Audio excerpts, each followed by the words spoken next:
그러면서 3년 징역형을 하고 5년 집행유예를 내려요. 그러면서 마지막 할아버지한테 뭐라 그러냐면 할머니 명복을 빌어주라고. 그러니까 이제 감옥에는 안 넣는 거죠. 그래서 이제는 정말로 이 노년에 이게 지금 죽느냐 사느냐의 문제야. 외롭고 안 외로우냐의 문제. 이거 외로운 것처럼 무서운 병이 없어요. 제가 여기 생태마을에 혼자 밥 먹잖아요. 사정원에서 혼자 밥 먹어요. 그러면 혼자 밥 먹는 게 뭐가 재밌어요? 작년에 우리 집에 안식년하는 신부님이 두 분이 와 계신데 두 분하고 이렇게 밥 먹는데 밥 먹는 시간이 너무 재밌는 거예요. 얘기도 하고 뭐 누구 흉도 보고 뭐 무슨 일 얘기 잘 모르는 정보도 얘기하고 너무 텔레비전도요. 저는 혼자 텔레비전 보면 재밌을 것 같아요? 재미없어요. 나는 우차사나 개그 콘서트를 한 번도 본 적이 없어요. 근데 안식년하는 신부님 오고 난 다음부터 내가 우차사를 1년 내내 봤다니까. 혼자 보고 웃는 건 그거는 정말로 이상하잖아요. 혼자 보고 막 방에서 혼자 깔깔고 미친 거지. 혼자 보고 웃고. 근데 신부님하고 우리 나하고 안식년한 이용삼 신부님하고 같이 1년 동안 저녁에 우차사를 봐도 재밌고 뭘 봐도 재밌는 거야. 둘이가 그래서 좋은 거예요. 신부 그냥 혼자 밥 세끼 먹고 혼자 저녁에 텔레비전 보고 정말로 그거 쉬운 게 아니거든요. 근데 할머니들은 나는 원래 처음부터 그랬으니까 그거를 하려고 했는데 둘이 텔레비전 보고 둘이 밥 먹다가 어느 날 갑자기 둘 중에 하나가 죽었다. 그럼 그날로 고아되는 거예요. 그 외로운 시간을 자식들이 이해하지 못한단 말이에요. 절대 이해하지 못해요. 그래서 다정하고 아침부터 저녁까지 있었던 일을 얘기하겠어요? 뭘 얘기하겠어요? 근데 우리나라는 이 부부가 60 넘은 부부가 애인같이 살아야 되는데 이건 애인같이 사는 게 아니라 왼수같이 살아. 그래요 안 그래요? 왜?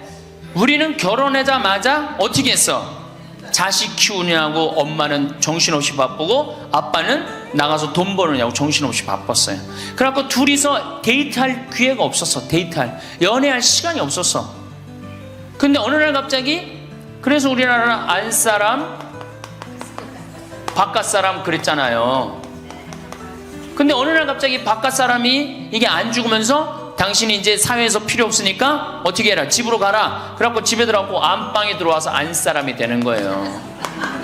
평생 사랑한다는 말 한 번 안 하고 다정하게 뽀뽀 한 번 안 했는데 이게 둘이서 같이 사니 이게 집안이 평화로워요? 안 평화롭지? 그러니까 서양은 20대 만나갖고 안 맞으면 30대 바꾸고 30대 만나갖고 안 맞으면 40대 바꾸고 40대 만나갖고 안 맞으면 50대 바꾼 부부가 50대부터 100살까지 애인같이 산대요.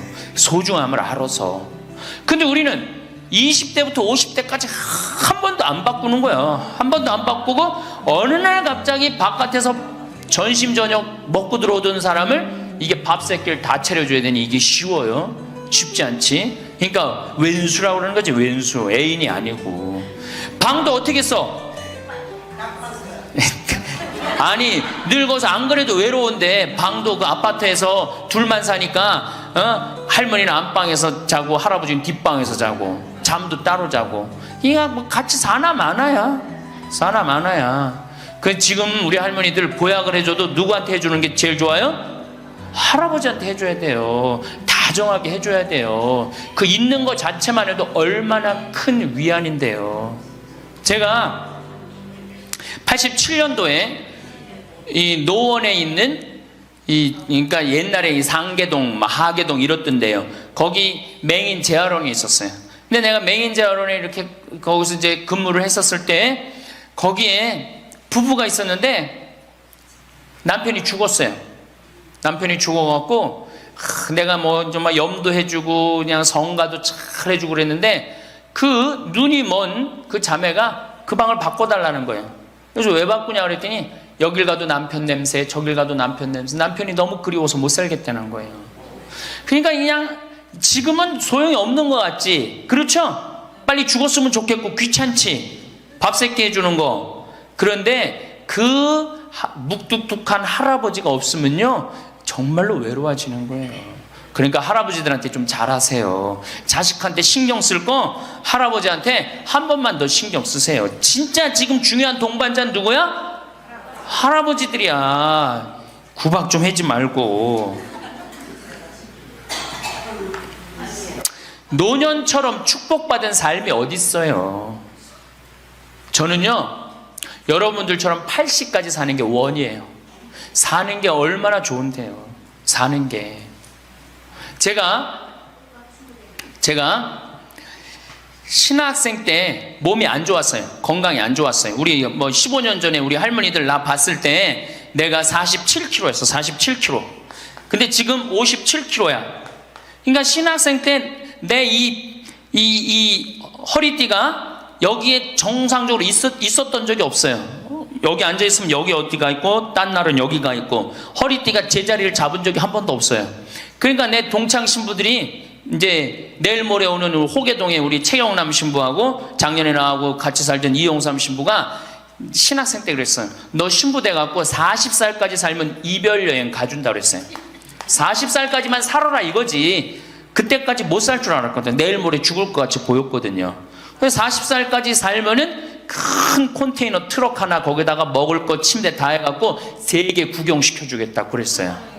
근데 내가 신부가 되고부터 건강해지기 시작하는 거예요. 그러더니 그 비산동에서도 좀 건강해졌는데, 이제는 여기 이제 평창에 와서 흙집에서 사니까 완전 건강해진 거예요. 그래서 내 목표가 40에서 바뀌었어요. 80으로. 왜? 이게 건강하고 보니까 사는 게 너무너무 좋은 거예요. 밥도 맛있고 정말 매일매일 이렇게 행복할 수가 없어. 이게 오래 사는 건 큰 축복이에요. 할머니 할아버지들 지금 6.25 전쟁 통해 안 죽었지, 교통사고로 안 죽었지, 암으로 안 죽었지, 지금까지 사는 건 하느님의 은총 축복 아니면 지금까지 못 살아요. 이 좋은 축복의 시간을 어떻게 살아야 돼? 행복하게 살아야 될 거 아니야. 그러니까 행복한 방법을 잘 알아야 돼요. 근데 노년에는 스스로 잃어버리는 게 너무 많다고 생각을 해요. 나이를 먹을수록 우리는 더 많은 슬픔을 견뎌야 하고 더 많은 것을 잃는다. 상실은 그야말로 노년의 가장 두드러진 단면이다. 친구들, 친척들, 배우자, 심지어 자녀들이 먼저 갈지도 모른다. 어제 100살 먹은 할머니 얘기를 들어보니까 자식들이 다 먼저 갔다는 거예요. 그러니까 먼저 가는 경우도 있어요. 지금 안 죽으니까. 그럴 때는 그 상실감이 훨씬 더 크다는 거예요. 그러니까 외로움이 점점 나이를 먹으면 먹을수록 증가하는 거죠. 외로움, 고독. 제일 무서운 거예요. 나이 먹어서. 상실이란 단순히 죽음만을 뜻하지 않는다. 삶의 모든 측면이 상실의 영향을 받는 듯하다. 상실은 사회적, 경제적인 것에 국한되지 않는다. 그러니까 자꾸 내가 잃어가는 거, 육체적인 상실도 있다. 눈이 침침해지고 독서나 운전이 어려워져서 많은 즐거움을 주었던 활동이 곤란해진다. 노년은 외모에도 영향을 준다. 젊었을 땐 피부도 뽀얗고 정말 얼마나 예뻤어요. 여기 보니까 젊었을 때 한 미모 했을 할머니들이 내가 보니까 굉장히 많어. 뭐 기가 막혔을 텐데 외모에는. 상실을 경험한 사람들은 그들의 경험을 다른 사람들과 나눌 수 있어야 한다. 다른 모든 형태의 활동과 마찬가지로 이것도 기도하는 마음으로 겸손하게 해야 한다. 그래서 이 외로움, 상실, 이때 가장 중요한 게 누구냐면 친구라는 거예요. 이 친구랑 함께 나누는 것처럼 중요한 게 없다는 거예요. 그런데 나이를 먹으면은 자식하고 같이 살다 보면 자식 이사 갈 때 이사 가요 안 가요? 따라가요 안 가요? 자식 이사 갈 때 따라가고 친구 한둘 죽기 시작하고 그러면서 자꾸 친구가 멀어지는 거예요. 이거 굉장히 안 좋은 거예요. 그래서 저도 우리 어머니 아버지 지금 수원 정자동에 사는데 아무데도 이사 가는 걸 제가 권하지 않아요. 거기서 30년 동안 살았는데 거기 친구들이 얼마나 많아요. 친구들하고 같이 살다가 친구들하고 어울려서 얘기도 하고 칼국수도 먹고 술도 한잔하고 그러시다가 그 동네에서 돌아가시라는 거예요. 미국 하버드 대학에서는 이런 프로그램이 나왔어요. 그래서 살던 데서 죽도록. 우리가 늙으면 양로원 가면 되지 뭐 이러는 생각 많이 하시죠? 그런데 미국에서는 양로원 가는 게 10%도 안 돼요. 다 자기 살던 집에서 죽어요. 그게 가장 노년에 좋다는 거예요. 그러니까 할머니들도 어디 이사 갈 생각하지 말고 어떻게 살던 데서 살다가 죽는 게 제일 좋은 거예요. 누구랑? 친구랑. 아니, 손자가 같이 놀아줘, 아들이 같이 놀아줘. 손자는 학원 다니기 바쁘고 학교 다니기 바쁘고, 근데 언제 같이 놀아줘? 그놈의 손자한테 용돈 줄 돈 있으면 그 돈 가지고 친구하고 냉면 사 먹는 게 훨씬 나은 거예요. 정신 똑바로 차려. 지금 막걸리 먹고 해롱해롱 할 때가 아니에요 지금.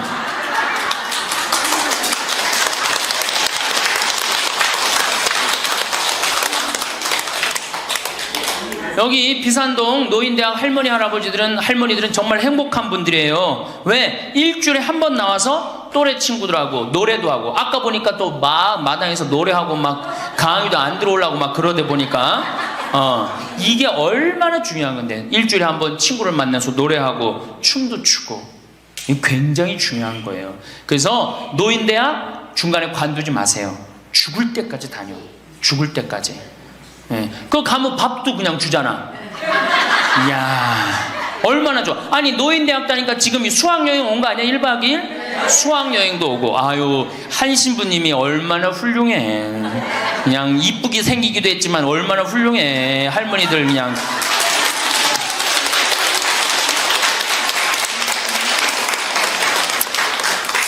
그래서 나는 우리나라 교육제도에 불만이 굉장히 많아요.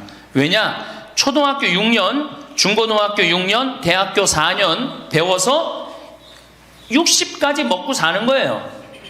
그렇죠? 초등학교 6년, 중고등학교 6년, 대학교 4년 배워서 60까지 울고 먹는 거예요. 그럼 25에서 60까지, 그 보통 한 30살 되면은 한 30년 울고 먹고 사는 거예요. 자, 60부터 지금 100살까지 살아. 그럼 몇 년이야? 40년이죠? 이 40년 울고 먹으려면 어떻게 해야 돼? 다시 학교 다녀야 돼요. 배워야 된다는 얘기예요. 그래서 여러분들 지금 대학 다니는 거 아니야? 노인대학? 그렇죠? 그러니까 이 노인대학이 천주교가 제일 잘하는 것 중에 하나가 뭐예요 지금? 노인대학이에요. 정말로 잘하고 있는 거예요. 저는 우리나라 교육제도에 불만이 많은 사람이에요. 초등학교 6년, 중고등학교 6년, 대학교 4년을 배워서 60까지 산다면 60부터 100살까지 살려면 정규 학교가 생겨야 돼. 60부터 3년, 4년제 학교를 다녀야 돼. 그래서 지금 초등학교를 세우는 게 중요한 게 아니라 시니어, 노인 대학을 전부 다 동네마다 학교에 세워갖고 60살 되면은 아예 여기 의무 교육을 해야 돼. 4년 동안 배워갖고 나머지 100년, 40년 살 거를 재산 관리는 어떻게 하고, 건강 관리는 어떻게 하고, 친구 관리는 어떻게 하고, 본인이 이제까지 살아온 그 재능을 어떻게 키워주는 거. 그래서 이 학교 안 나오면 살지 말어. 100살까지. 그 60살 넘어서 이 학교, 정규 학교 졸업하고 나면은 100살까지 살 자격증을 줘야 돼요. 그럼 모르고 그냥 살면 어떻게 해. 그래서 저는 이 정규 학교, 우리나라가 진짜 훌륭한 나라 되려면은 60살 넘어서 동네마다 정규 학교 난 세워야 된다고 생각해. 그리고 이 졸업장을 가져야만이 100살까지 살아야 돼요. 지금 한심하게 사는 할머니들 얼마나 많아요. 얼마 전에도 어떤 남편이 굉장히 훌륭한 남편인데 돌아가셨어요. 근데 재산을 확실하게 정리를 못하고 죽은 거예요. 그 할머니 혼자 남았는데 자식이 서로 재산 분가한다고 싸워갖고 재판에 걸어갖고 할머니가 여기 가서 재판정에 서고 저기 가서 재판정에 서고. 이게 학교를 졸업하지 못해서 그래. 이 정규 학교를. 우리나라가 이 정규 학교가 없어서 그래요. 우리 할머니들은 이 학교를 다녀야 되는데 우리나라 지금 교육제도가 지금 안 하고 있잖아. 그러니까 안 하니까 성당에 정규 학교라도 노인대학 다니라 이거예요. 절대 관두지 마세요.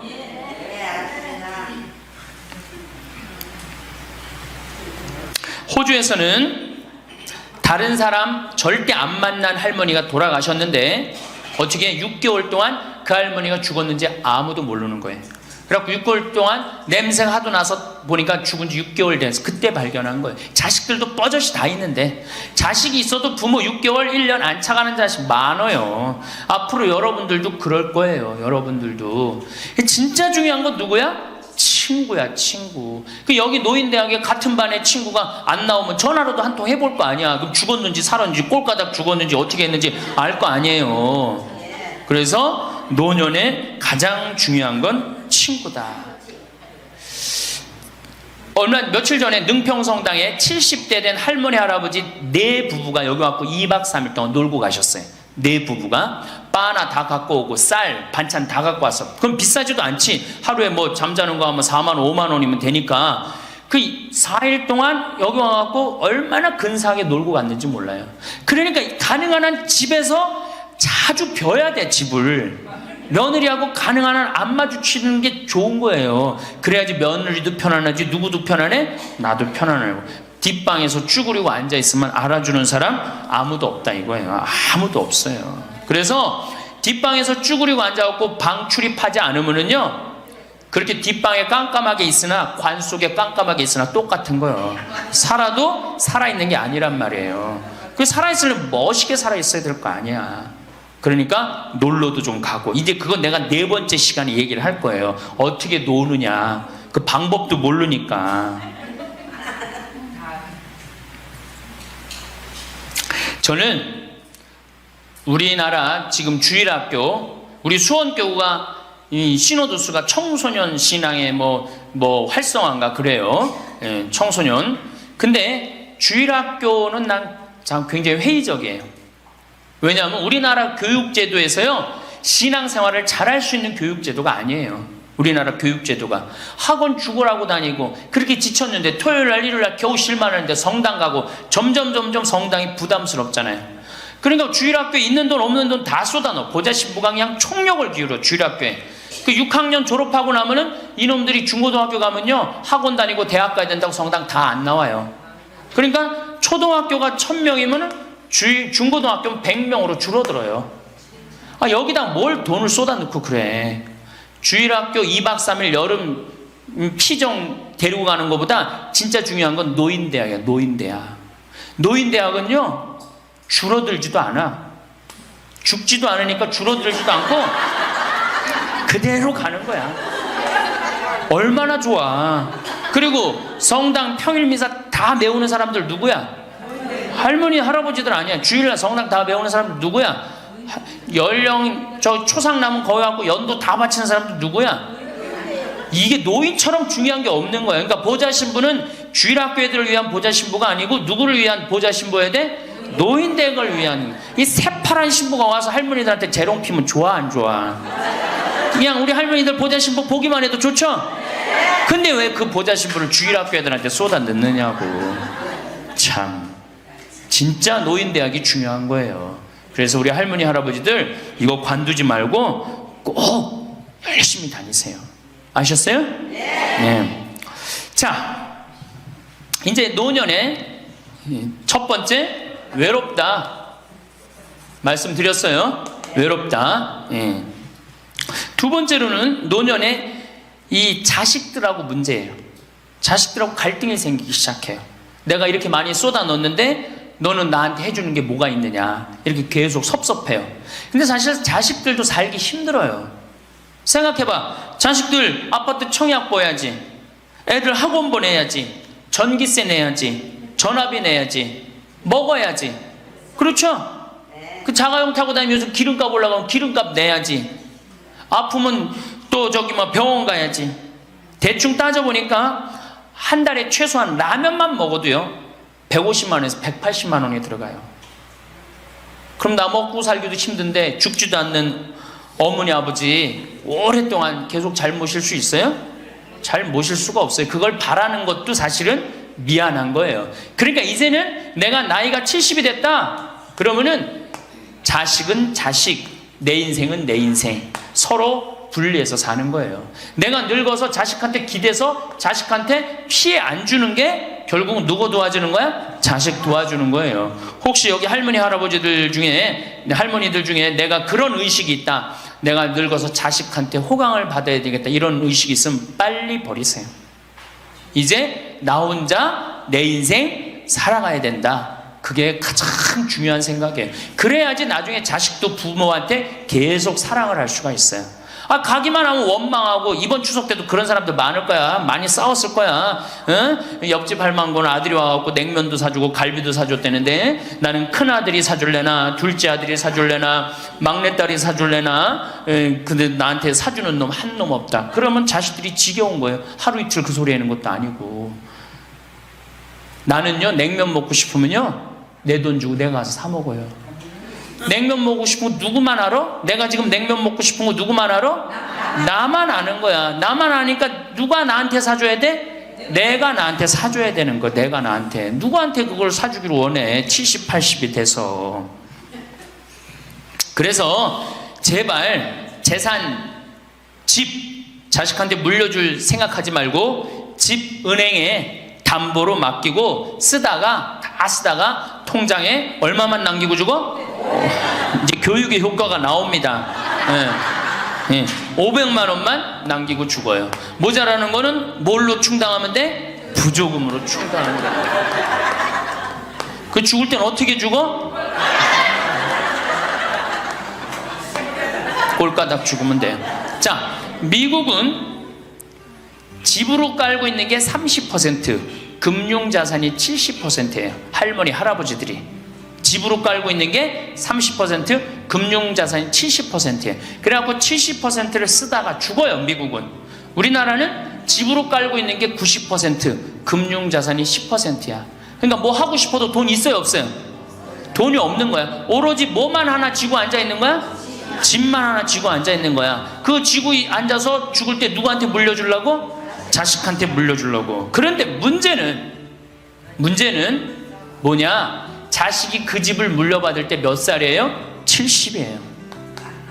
내가 90에서 지금 대개 100살에 죽는단 말이야. 그럼 자식이 몇 살에 그 집 물려받아? 70에 물려받아. 70에 물려받을 의미가 있어요, 없어요? 의미가 없어요. 차라리 이 집 정리해갖고 나도 맛있는 거 먹고 구경하고 싶은 거 구경하고 돌아다니고 싶은 거 돌아다니다가 자식한테 자식도 같이 쓰다가 죽는 게 낫지. 집 남겨놓으면 반은 국가가 갖고 가고 반은 네가 더 갖느냐 내가 더 갖느냐 싸운단 말이에요. 반은. 우리 어머니 아버지를 제가 작년에 성지순례를 모시고 왔어요. 근데 어머니 아버지한테 그랬어. 어머니, 예수님 태어난 데는 봐야 될 거 아니냐. 아버지, 이 교황님 사는 베드로 성전은 봐야 될 거 아니야. 그렇게 신앙생활을 했으면은. 근데 아버님이 77, 어머니가 75이었을 때 내가 모시고 갔어요. 그랬더니 어머니가 그러는 거야. 아유, 길에서 죽기 싫다는 거예요. 비행기 14시간 타기 싫다는 거예요. 우리 외삼촌이 미국에 가서 돌아가셨거든요. 여행 갔다가. 그래서 내가 그랬어요. 걱정하지 말라고. 그리고 자식들이 이미 돈을 다 모아놨기 때문에 어머니 아버지 이거 취소하면 안 된다고. 그래 3달 전에 가서 말씀을 드리니 2달 전에 집에 가보니까 어머니 아버지가 손잡고 산에 올라갔다 내려갔다 하더라고. 길에서 안 죽으려고. 한 달 전에 가보니까 여행 옷 다 입고 뭐 운동화도 다 했어요.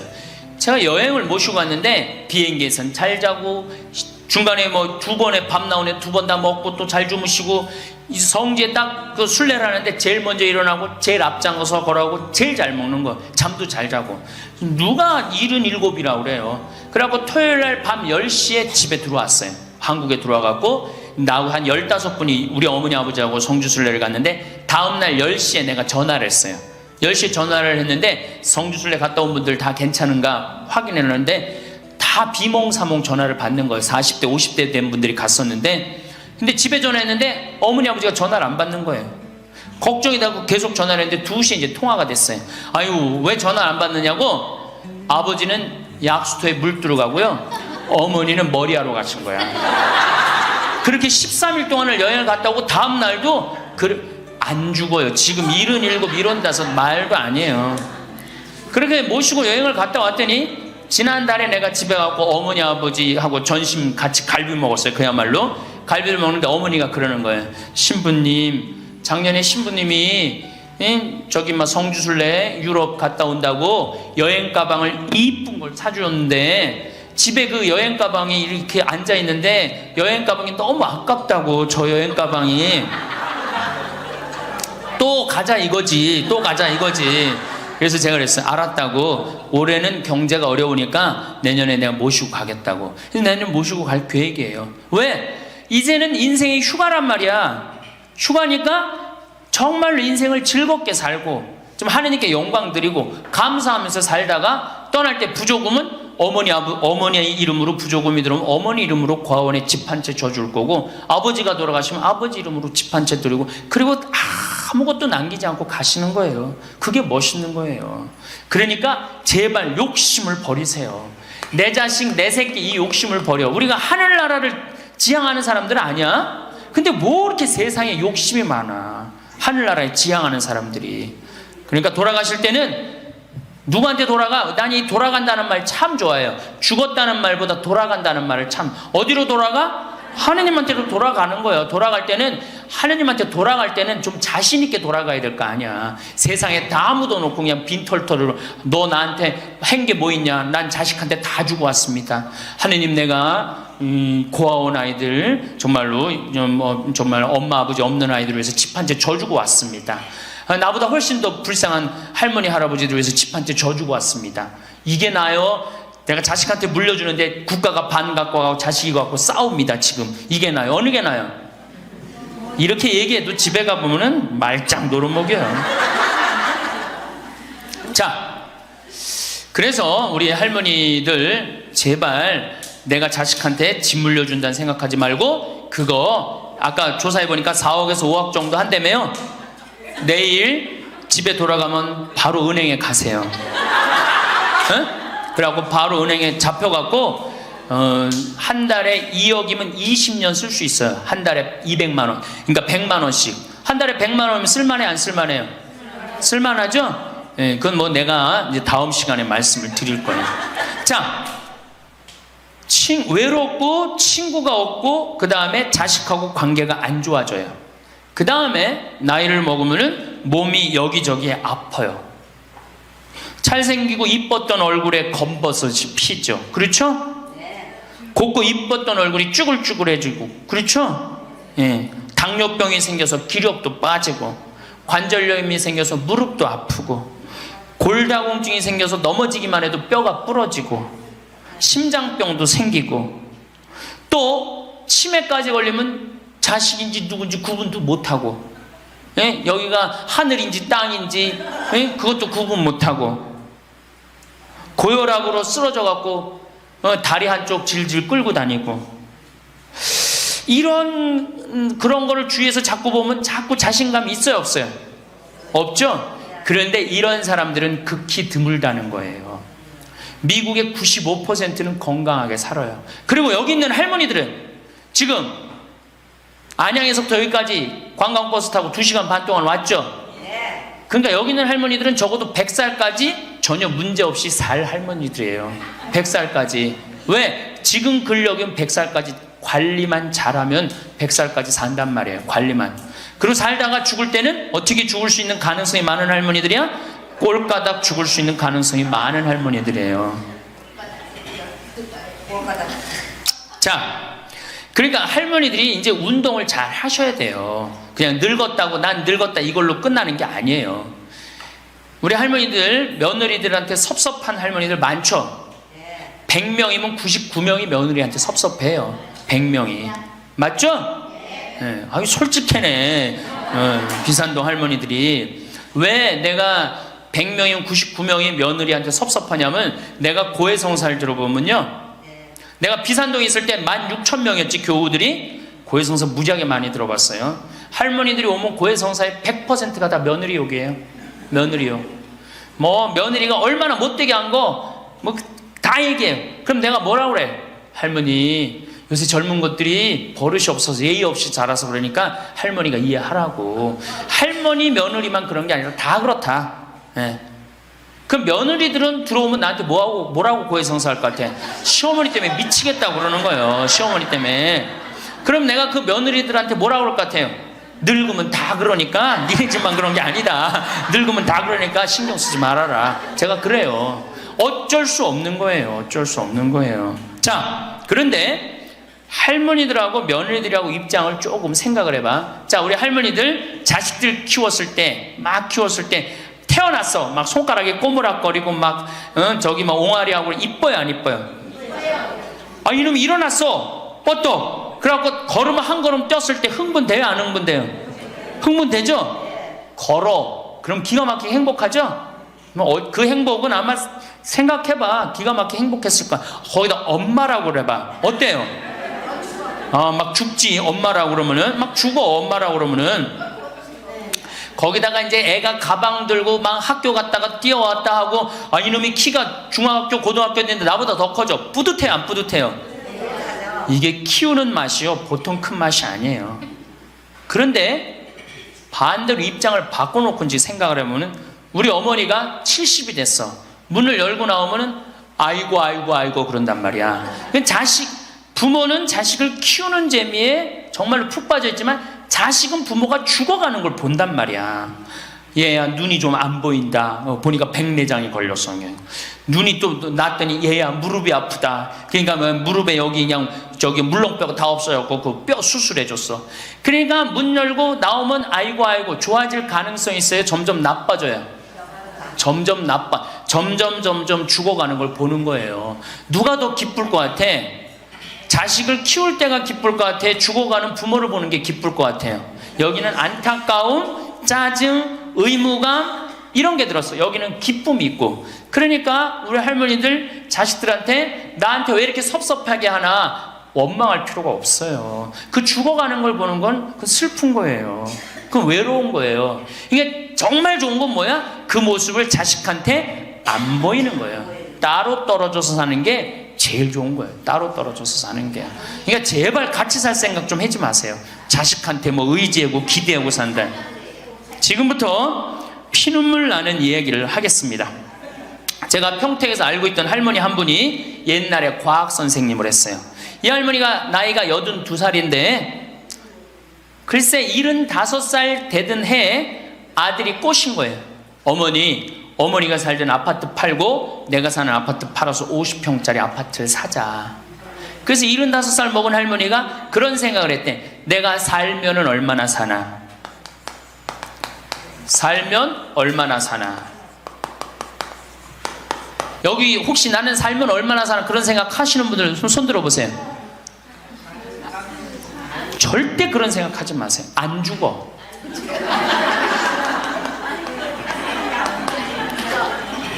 얼마 전에 102살 먹은 할머니한테 인터뷰를 했어요. 기자가. 할머니 제일 후회스러운 게 뭐예요? 그랬더니 70살에 그랬대. 내가 살면 얼마나 사나? 내일 모레면 죽겠지. 내일 모레면 죽겠지. 그런 생각을 했대요. 그래서 자식들이 어머니 어디 여행 갑시다. 그럼 내가 살면 얼마나 사는데 무슨 여행이냐. 니네들이나 갔다 와라. 난 여기 있을 테니까. 그러는데 80이 돼도 안 죽더래요. 80이 돼갖고 그런 생각을 했대. 이젠 진짜 내일 모레면 죽을 거다. 내일 모레면 죽을 거다. 어머니 내가 갈비 사드릴 테니까 갈비 니네나 먹으러 가라. 난 내일 모레면 죽을 건데 무슨 갈비가 필요하냐. 그리고 뒷방에 있었다는 거예요. 근데 90이 됐는데 그때도 안 죽더래요. 그래갖고 90이 돼갖고 진짜 내일 모레면 죽을 거다. 진짜 내일 모레. 그리고 100살까지 산 거예요. 이 할머니가. 제일 후회되는 게 뭐냐 그러니까 30년 동안 내일 모레면 죽을 거다. 그리고 뒷방에 앉아있던 게 제일 후회된다는 거예요. 30년이 짧은 세월이에요? 그 30년 동안 돌아다니고 먹고 싶은 거 먹고 만나고 싶은 친구 만나고 노인대학에 나오면 춤 시간도 있죠. 춤도 추고 박수도 치고 그랬으면 그 30년이 축복의 30년이야? 저주의 30년이야? 축복이죠? 근데 그 할머니는 어떻게 사는 거야? 저주의 30년을 사는 거예요. 어쨌든 이 할머니가 내가 살면 얼마나 사나? 손자 얼굴이나 보고 자식이나 밥이나 먹고 같이 살아야 되겠다. 그리고 그 집을 팔아갖고 아들 이름으로 다 해주고 들어온 거예요. 들어오는 순간 자식하고 살아요? 누구하고 살아요? 며느리하고 살죠.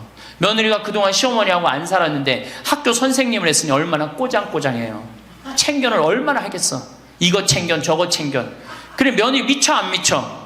미치죠. 며느리 성당도 나가기 싫은 거. 시어머니 열심히 나가는 성당. 그러니까 어떻게 해? 성당 안 나가는데 성당 안 나간다고 또 욕하고. 그러니까 점점 원수가 되는 거예요. 그러니까 며느리가 나 어머니랑 밥 먹는 거 체하니까 안 된다. 어머니 들어가갖고 방에서 들어가 먹어라. 밥도 같이 못 먹는 거 방에 들어가고 혼자 먹는 거예요. 손자하고 밥 먹으려고 합쳤는데 구박을 받는 거지. 하루는 날 찾아갖고 신부님 머리 좀 만져보라는 거예요. 머리를 만져보니까 혹이 이렇게 2개가 났어. 보온병으로 며느리가 때린 거예요. 아니 60 먹은 며느리가 80 먹은 며느리랑 싸우면은 누가 이겨요? 60 먹은 며느리가 이기게 돼 있어요. 30대 며느리는 울면서 참지만 60대 된 며느리는 안 참아요. 같이 싸우지. 그래갖고 혹이 이렇게 2개가 나서 왔어요. 할머니 왜 그러고 사냐. 나하고 저 소송 걸자. 그럼 지금 아파트가 8억이니까 할머니 25평, 그쪽 25평이니까 4억이니까 할머니 4억 찾아갖고 우리 집에 오면은 내가 죽을 때까지 평창에서 모시고 살겠다. 4억이면. 그래, 82이니까 100살까지면 4억이면 살거든요. 그래, 살자. 그래갖고 나하고 고소장을 다 썼어요. 학교 선생님이라 얼마나 잘 썼는지 몰라. 그래갖고 재판 날짜를 이제 잡아갖고 변호사 다 해갖고 보냈어. 재판이 지나고 났는데 일주일이 돼도 안 나타나고 2주일이 돼도 안 나타나는 거야. 한 달 만에 성당에 나타났어. 제가 할머니 어떻게 된 거냐 그랬더니 재판하는 날 아들이 무릎 꿇고 어머니 재판 취하해 좀 내가 잘 모시겠다고. 그래서 취하를 했다는 거예요. 그게 취하를 한 거. 그래, 할머니 그럼 나한테 뭐야 나를 나쁜 놈으로 만들었느냐, 자식 욕하고 며느리 욕하게 만들었느냐. 신부님, 자식이 이기는 부모 어디 있느냐고. 자식이 잘하겠다는데 어떻게 내가 그거를 우기느냐고. 이미 80 넘어서 자식 아니에요. 왼수예요, 왼수. 그래갖고 할머니 이제 자식한테 맞고 살던 나한테 찾아오지 말아라. 3달 됐는데 새벽에 전화가 왔어. 신부님 저 마리아예요. 그래서 어떻게 된 거냐 할머니, 왜 성당 요새 안 나타나느냐 그랬더니 그 집에 사는 게 너무 괴로워서 스스로 전라도에 있는 양론에 들어간 거예요. 자식한테 재산을 주면 3가지를 잃어버려요. 첫 번째, 자식을 잃어버려요. 두 번째, 본인의 인생을 잃어버려요. 세 번째, 재산을 잃어버려요. 그러니까 우리 할머니들은 자식도 안 잃어버리고 인생도 안 잃어버리고 재산도 안 잃어버리려면 어떻게 해야 돼? 자식하고 따로 내가 가지고 있는 은행에 가서 담보로 넣고 그거 다 쓰다가 죽는 게 제일 좋은 거예요. 자식한테 피해 안 주고. 그러면은 신부님 나 늙어서 죽을 때 어떻게 해? 늙으면은 남들이 알아서 해주겠지 이런 생각한단 말이야. 그래서 내가 항상 하는 얘기가 거지 근성을 버려라. 남들이 뭘 알아서 해줘. 늙은 나를 누가 책임져줘? 누가 책임져야 돼? 내가 책임져야 돼요. 그래서 내가 공부하고 내가 따라다니면서 배워야 돼. 그래서 60부터 64살까지 정규학교를 다녀야 돼. 이런 거 배우는 거. 근데 우리나라가 이 정규학교가 없는 게 너무너무 안타까운 거예요. 자, 그러면은 지금 시간이 없으니까 내가 아까 아주 얘기하던 거. 자, 그러면 자식들한테 어떻게 서름을 받느냐? 처음에는 무관심해요. 늙은 부모한테 무관심해. 밥을 먹거나 말거나 전심을 뭘 먹었는지 반찬을 뭘 먹었는지 우리 어머니가 노인정을 어디 나가는지 몰라. 무관심이야, 무관심. 요거는 중요하니까 다음 시간에 합시다. 이거 그냥 스쳐 넘어가면 안 될 것 같아. 제대로 다음 시간에 노년에 자식들한테 어떻게 구박을 받는지 구체적으로 얘기를 하고 다음 시간에 우리 얘기하는 걸로 하겠습니다. 예, 감사합니다.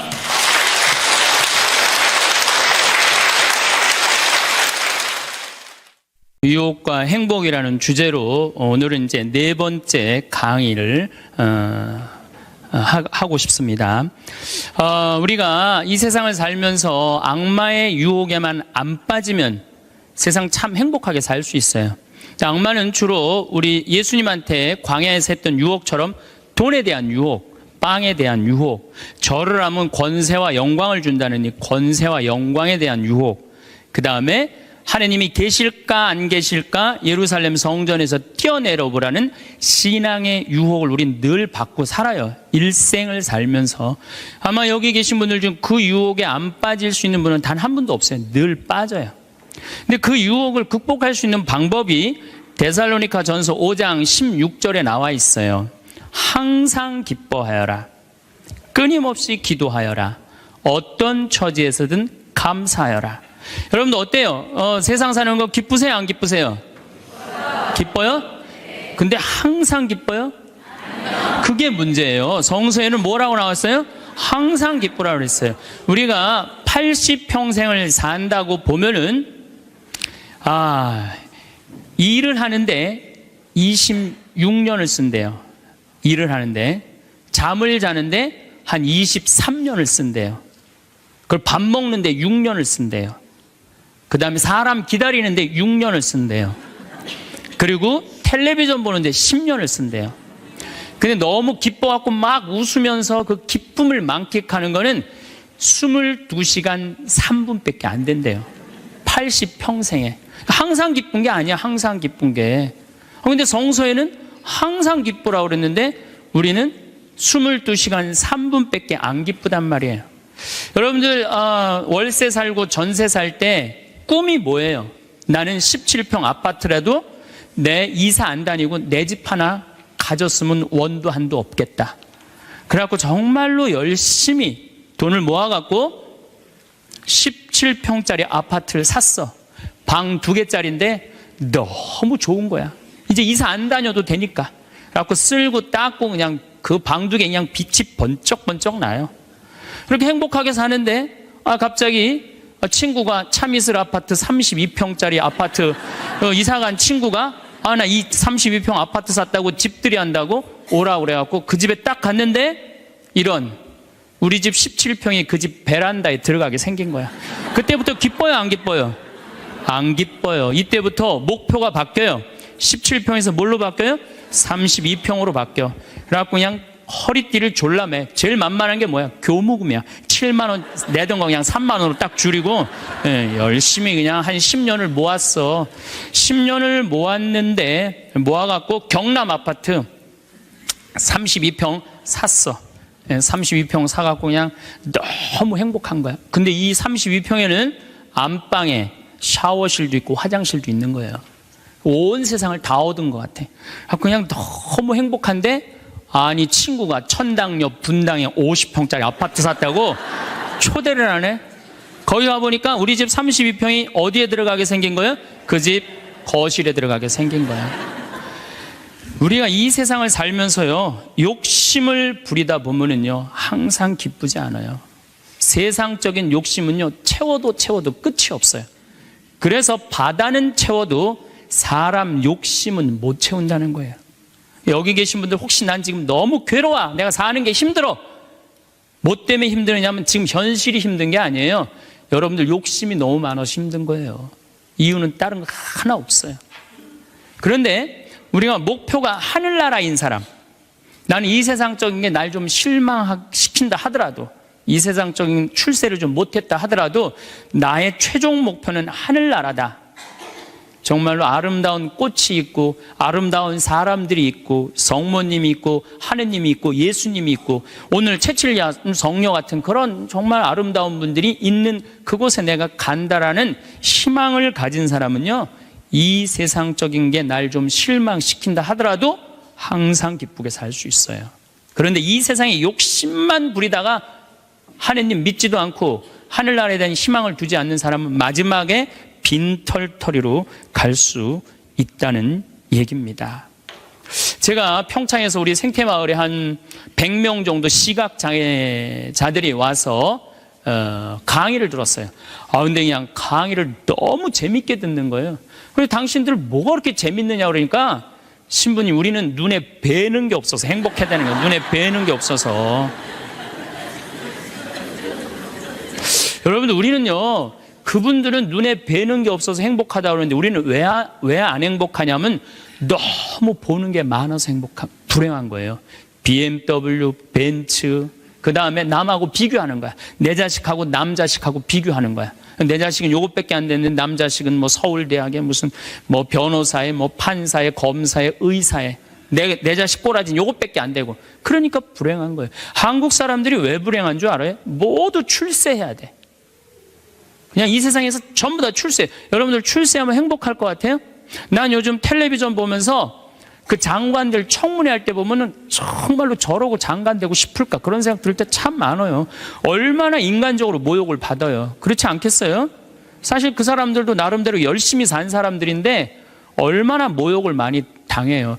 저는 오늘 우리 여기 신부님 왔는데 뭐 파리나무 십자가 합창단 여기 온다며요. 오늘 완전히 하루 만에 완전히 매진됐다고 그러더라고요. 역시 비전동 대단한 비전 있는 본당이라 역시 틀려요. 그런데 나는 더 놀란 게 뭐냐면은 파리나무 십자가 합창단이 세계 최고예요. 그런데 우리 전 신부님이 여기 평택 데리고 합창단 꼬마아이들 합창단 해놨다며요. 얘네들 음도 잘 못 맞춘대요. 그런데 그 무대에 얘네들을 세우겠다는 거예요. 일반 사람들은 자존심 상하고 기분 나빠서 안 세울지도 몰라요. 창피하다고. 그런데 그 아이들이 노래하는 것 자체로 오케이라는 거예요. 본당심이 말씀하시기를. 그런 정신이 중요해요. 내가 좋아하는 일 하면 되지. 꼭 출세해야 돼? 그렇지 않겠어요? 여러분들 여기 안 행복하세요? 여기 장관들 있어요? 국회의원들 있어요? 없잖아요. 그럼 우리 다 불행해야 돼요? 아니죠. 내가 오늘 얼마나 즐겁게 일을 하느냐, 그거 하나라도 우리는 얼마든지 행복할 수 있어요. 학벌, 서울대학 카이스트, 이번에 3월 달에 카이스트 아이들 4명 자살한 거 여러분들 아시죠? 얼마나 똑똑한 아이들이에요. 여러분들 공부 잘하면 좋을 것 같아요? 공부 잘하는 애들끼리 또 스트레스가 많아요. 서울대학도 다 1등 하는 거 아니에요. 거기 한 과에 40명이면 거기서 또 꼴등이 또 있어요. 거기서 또 꼴등이 있어요. 걔네들은 또 자괴감을 느낀다는 얘기예요. 그래서 학벌, 내가 뭐 우리나라의 그 좋다는 대학, 최고의 대학 졸업한 남편을 둔 부인들, 얼굴 밝은 부인들 별로 못 봐요. 하도 남편이 잘난 척을 해갖고 거기에 눌려갖고 그냥 찌그러져서 사는 여자들 많이 봐요. 그러니까 학벌 좋다고 내 자식 뭐 그냥 서울대 나왔다고 이 내 딸 결혼시키는 거 결코 지혜로운 게 아니에요. 그래서 우린 너무 출세, 학벌, 돈, 이 돈도 제가 보기에는 돈이 우리가 행복을 결정해 주는 것 같지는 않아요. 저는 요즘 뭐 이 입시철만 되면은 막 교수들이 막 돈 받고 그냥 부정 입학시키고 감옥에 들어가고 그 박사까지 돼서 교수까지 돼서 그 돈 몇 푼 받아먹고 감옥에 가요. 그 요즘 부산 저축은행 줄줄이 다 들어가는 거 보세요. 돈이 많으면요 더 많은 유혹에 빠지는 거예요. 제일 행복한 사람이 어떤 사람인지 아세요? 1 더하기 1은 일하고 내가 버는 만큼만 쓰는 사람이 제일 행복해요. 근데 또 어떤 사람이 불행한 줄 아세요? 자기가 번 걸 쓰지도 못하고 죽는 사람들 많아요. 보면 9개 번 사람은요 10개 채우려고 1개 더 모으려고요 9개 손도 못 대고 죽는 사람들 많아요. 99개 가진 사람은 100개 채우려고 99개 쓰지도 못하고 죽는 사람들 많아요. 돈은요 제가 지난번에도 강의를 했듯이 내가 쓴 것만 내 돈이에요. 내가 쓴 것만 살아오면서. 여러분 이제까지 살아오면서 여행 다니고 맛있는 거 먹으러 다니고 성당 봉헌하고 여기 이 땅 사는데 위대한 일 하신 분들 땅값 내고 이것만 내 돈이에요. 내가 여기 비전동에서 제일 열받을 때가 언제였느냐면은 IMF 때 여기 내가 있을 때 터졌거든요. 근데 우리 교우들 20억 30억 날라간 교우들 많아요 여기 안에. 근데 술이 취해갖고 나한테 와갖고 뭐라는 줄 알아요? 신부님 이렇게 망할 줄 알았으면은 하루아침에 날릴 줄 알았으면 성당에 봉헌이라도 많이 할 걸. 내가 이 성당에서 내가 그 경험을 했다니까. 제일 열받는 거야. 다 잃어버리고 후회하지 말고 언제 해요? 있을 때 하세요. 있을 때. 그러니까 여기 지금 땅 산 거 열심히 봉헌하세요. 돈이 나를 행복하게 하는 건 아니에요. 또 우리나라 사람들은 외모를 너무 따져. 외모를. 이 4가지가 우리나라 사람들이 기쁘지 않는 이유 중에 하나래요. 그래갖고 그냥 텔레비전 보면 그냥 저는 요즘 나이를 먹어서 그런 게 아니라 연예인을 구분을 못 하겠어요. 다 그놈이 그놈 같고 그 여자가 그 여자 같아요. 다 똑같이 생겼어. 어떻게. 그런데 얼굴 잘생긴 남자들 여러분들 같이 살아보는 여기 자매님들 어때요? 속 끓어요 안 끓어요? 끓어요. 얼굴 남자 얼굴은요 그저 둥글둥글하니 투실투실하니 그냥 후덕한 그런 얼굴이 제일 좋은 거예요. 잘생겨봤자요 바람이나 피고 골치 아파요. 또 여자 얼굴 이쁘면은 그거 피곤해요. 이 남자 저 남자 찝쩍찝쩍 거려서. 얼굴은 그저 나같이 씹다 뱉은 수제비 같이 생긴 게 제일 좋은 거야. 제일 좋은 거예요. 우리가 이 출세, 학벌, 돈, 외모만 매달리지 않고 나 생긴 대로만 사는 사람은요 너무 즐겁게 살아요. 우리나라 직업 행복 지수 1등이 사진작가예요. 사진작가. 사진 찍는 사람들이 제일 행복하대요. 자연 다니면서 마음껏 세상을 다 담을 수 있잖아요. 얼마나 좋아요. 그러니까 여러분들 내가 원하는 일을 지금부터 찾아서 하라는 거예요. 여러분들 쉽게 안 죽어요. 여러분들 앞으로 지금 50대신 분들 손 들어보세요. 50대신 분들 손 들어보세요. 나 50 넘었다. 여러분들 앞으로 60년 남아있어요. 60년 동안 밥 먹고 자고 밥 먹고 자고 이 일만 할 수 없어요. 내가 원하는 일을 하다 죽어야 돼. 원하는 일을 하다 죽어야 돼. 지금부터 그 일을 찾아 나서야지 여러분들 행복해요. 그 시각장애우들이 아시면 우리 눈에 뵈는 게 없어서 행복하다 그러더니 그분들이 우리 생태마을 앞마당에 보면 강이 내려다 보여요. 강이 내려다 보이는데 내 형제가 이 시각장애자들 눈에 열이 너무 많았고 눈을 차라리 빼버리는 장애우들이 많아요. 그래서 아예 빼는 교우들도 있어요. 근데 눈을 정말로 다 뺀 형제 넷이서 그 강을 이렇게 내려다 보면서 내려다 보는 건지 안 내려다 보는 건지 잘 몰라도 얘기를 하는 걸 내가 들었어. 야, 베드로야, 내가 우리나라 참 많이 다녀봤는데 이렇게 경치 좋은 데는 처음이라는 거예요. 그래서 내가 물어봤어요. 아니, 뭐가 그렇게 경치가 좋은지 당신이 어떻게 아느냐고. 신부님, 강물 소리 들리지 않느냐 이거야. 그 다음에 새소리 들리지 않느냐 이거야. 그 다음에 느티나무가 있는데 바람에 느티나무 흔들리는 소리 들리지 않느냐. 그 다음에 5월 달에 꽃이 만발했는데 이 꽃 향기 미친다는 거, 맑은 공기에.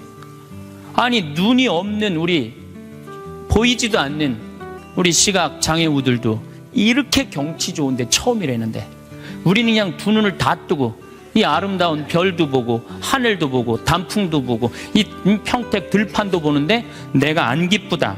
이 사람들 어때요? 영적으로 단단히 병든 것 같지 않아요? 혹시 여러분들 지금 난 안 기쁘다, 이분들 영적으로 병든 분들이에요. 이거 눈 지금 뜨고 있는 것만 해도 얼마나 은혜로운 거예요. 눈 하나 갈아 끼는데 1억이야 1억. 두 개 갈아 끼면 2억이야 2억. 지금 나 쳐다보고 있는 분들 여기 지금 2억 깔고 지금 쳐다보고 있는 거예요. 엄청나게 부자들이 여기 앉아 있는 거 지금. 자, 여러분들 심장 하나 갈아 끼는데 5천, 간 갈아 끼는데 7천, 신장 갈아 끼는데 3천이에요. 그럼 요거 합치면 3억 5천이에요. 근데 오늘 아침에 이 중국의 사형수들 장기 매매를 한다고 그러죠? 참 나 깜짝 놀랐어요. 이 간 하나 그 매매하는데 1억 5천이래. 신장 7천만 원. 다 따블이야 보니까. 이 공식적으로 인터넷에 나온 자료보다 훨씬 더 비싸요. 그러니까 여러분들 그걸로 따진다면 여러분들 기본적으로 지금 한 6억 지금 갖고 있는 거예요. 팔 하나 갈아 끼는데 400, 양팔 800, 양다리 1600 이거 합치면은, 아니 이렇게 양다리 양팔 다 갖고 있으면서 내가 기쁘지 않다. 지금 기쁘지 않는 분은 욕심이 꽉 차서 기쁘지 않는 거예요. 돈 욕심, 자식 욕심, 명예 욕심, 이 욕심을 아직 못 채웠다고 지금 기쁘지 않고 맨날 짜증 부리고 신경질 부리는 거예요. 지금 이렇게 건강한 몸으로 지금 집에서 여기 성당까지 걸어오셨다. 여러분들은 무조건 행복해야 되고 기뻐야 돼요. 여기 동방 여기 자해원에 한번 가보세요. 여기 뇌수정에 걸린 아이들, 뇌가 얼마나 큰지 몸보다 머리가 더 커요. 얘네들은 평생 일어나질 못해요. 그러니까 점점 머리가 커지다가 20살도 못 넘기고 죽어요. 평생 한번 일어나 보지도 못하는 거예요. 근데 여러분들은 지금 걸어서 두 다리를 여기까지 와서 앉아있다. 그럼 무조건 삶의 충만함, 살아있는 거에 대한 희열을 느끼셔야 돼. 난 정말로 건강하게 살아서 내가 움직이고 있구나. 근데 난 지금 얼굴에 그냥 기쁨이 하나도 없어. 이분은 뭔가 영적으로 병이 든 분이에요. 치료가 필요해, 영적으로. 그럼 어떤 사람이 기쁘냐 하면은 긍정적인 사람이 기뻐요. 부정적인 사람은 기쁘지 않아요. 세상을 삐딱하게 보는 분들은 안 기뻐요. 보면은 장사 안 돼도 대통령 탓, 고수도 안 돼도 대통령 탓, 내가 이렇게 지질이 못 사는 것도 부모 탓, 다 남 탓하는 사람은요 기쁠 수가 없어요. 남 욕하는 사람은 행복하지가 않다는 거예요. 그래서 항상 긍정적으로 말해야 돼. 경제학자 파레토라는 사람이 있는데, 이 사람이 개미들 있죠, 개미들이 참 부지런한 곤충이잖아요. 그래갖고 개미를 관찰을 해봤어요. 그랬더니 개미들이 100마리가 왔다 갔다 하는데 놀랍게도 먹을 걸 물고 왔다 갔다 하는 거는 20마리밖에 안 된대요. 나머지 80마리는 그냥 왔다 갔다 하는데 그냥 아무것도 안 하고, 그래갖고 너무 신기해갖고 요 20마리를 또 모아갖고 또 100마리를 만들어 놓으니까 처음에는 다 물고 왔다 갔다 하더니 조금 지나더니 20마리만 먹을 걸 물고 왔다 갔다 하고 나머지 80마리는 그냥 왔다 갔다 하는데 어느 공동체나 열심히 일하는 사람은 20%예요. 나머지 80%는 그냥 왔다 갔다 하는 거예요. 성당도 똑같아요. 성당도 보면은 성당 와서 미사 해설하고 나 오늘 저녁 너무너무 맛있게 먹었는데 저녁 준비하고 뭐 성당에서 봉사하는 사람은 20%고 나머지 80%는 그냥 왔다 갔다 하는 거야. 가방 들고. 근데 본당 신부가 그 20%에 초점을 맞추느냐 80%에 초점을 맞추느냐에 따라서 본당 분위기는 하늘과 땅 차이예요. 80% 그냥 왔다 갔다 하는 사람 맨날 욕해. 당신들 그래갖고 천당 가겠느냐, 당신들 그렇게 살아서 예수님한테 상 받겠느냐, 맨날 욕먹어. 그러면 20% 열심한 20%가 무슨 생각을 하냐면 나는 뭐야? 난 정말 집안일도 다 뒤로 하고 하느님 일 이렇게 열심히 하는데 칭찬 한 번도 받은 적이 없어. 그럼 그 사람들 기운 빠져요. 성당 분위기 쫙 떨어지는 거예요. 그런데 그 20% 당신들 때문에 우리 성당 움직인다. 당신들은 하느님이 보내준 천사다. 정말로 고맙다. 이러면 20%가 으쌰으쌰 해갖고 신나게 움직이면은 나머지 80%도 얼떨결에 따라오는 거예요. 이게 바로 성당 분위기예요. 긍정적인 면을 강조하느냐 부정적인 면을 강조하느냐 엄청난 차이가 나요. 여러분들 남편들 100% 마음에 들어서 데리고 살아요? 한 20%만 마음에 들어도 데리고 사는 거예요. 술은 안 먹지 않느냐, 때리지는 않지 않느냐, 월급은 제때제때 갖다 주지 않느냐. 만약에 마음에 안 드는 80%만 맨날 말하면요, 그 부분은 못 살아요. 긍정적인 걸 보는 거 중요한 거예요. 내가 여기 비전동에 5년 있다가 경기도 광주 능평성당이라는 데를 갔어요. 저 개인적으로는 이 비전동이 사실은 우리 수원교구에서도 최고의 본당이라고 자부를 해요. 교우들도 정말로 착하고 말 잘 듣고. 근데 딱 갔더니 여기는 우리 박건순 신부님이 딱 저조소 했는데 거기 가보니까 아무것도 없어. 그냥 성당은 천막에다가 옆은 콘테이너에다가 바닥은 맨 흙이야. 거기 그냥 바닥에 흙에서 막 원추리 붓꽃이 막 피는 거야. 제대 꽃꽂이가 필요 없어. 알아서 펴주니까. 갔는데 분당 요한성당에서 500명을 주고 경기도 광주에서 100명을 주고 경기도 죽전성당에서 150명을 줬어요. 750명이야. 딱 갔는데 안 그래도 성당도 허접한데 아니 그 죽전에 사는 그 교우들이 우리 쪽으로 주교님이 발령을 냈단 말이에요. 이제 능평성당으로 가라고.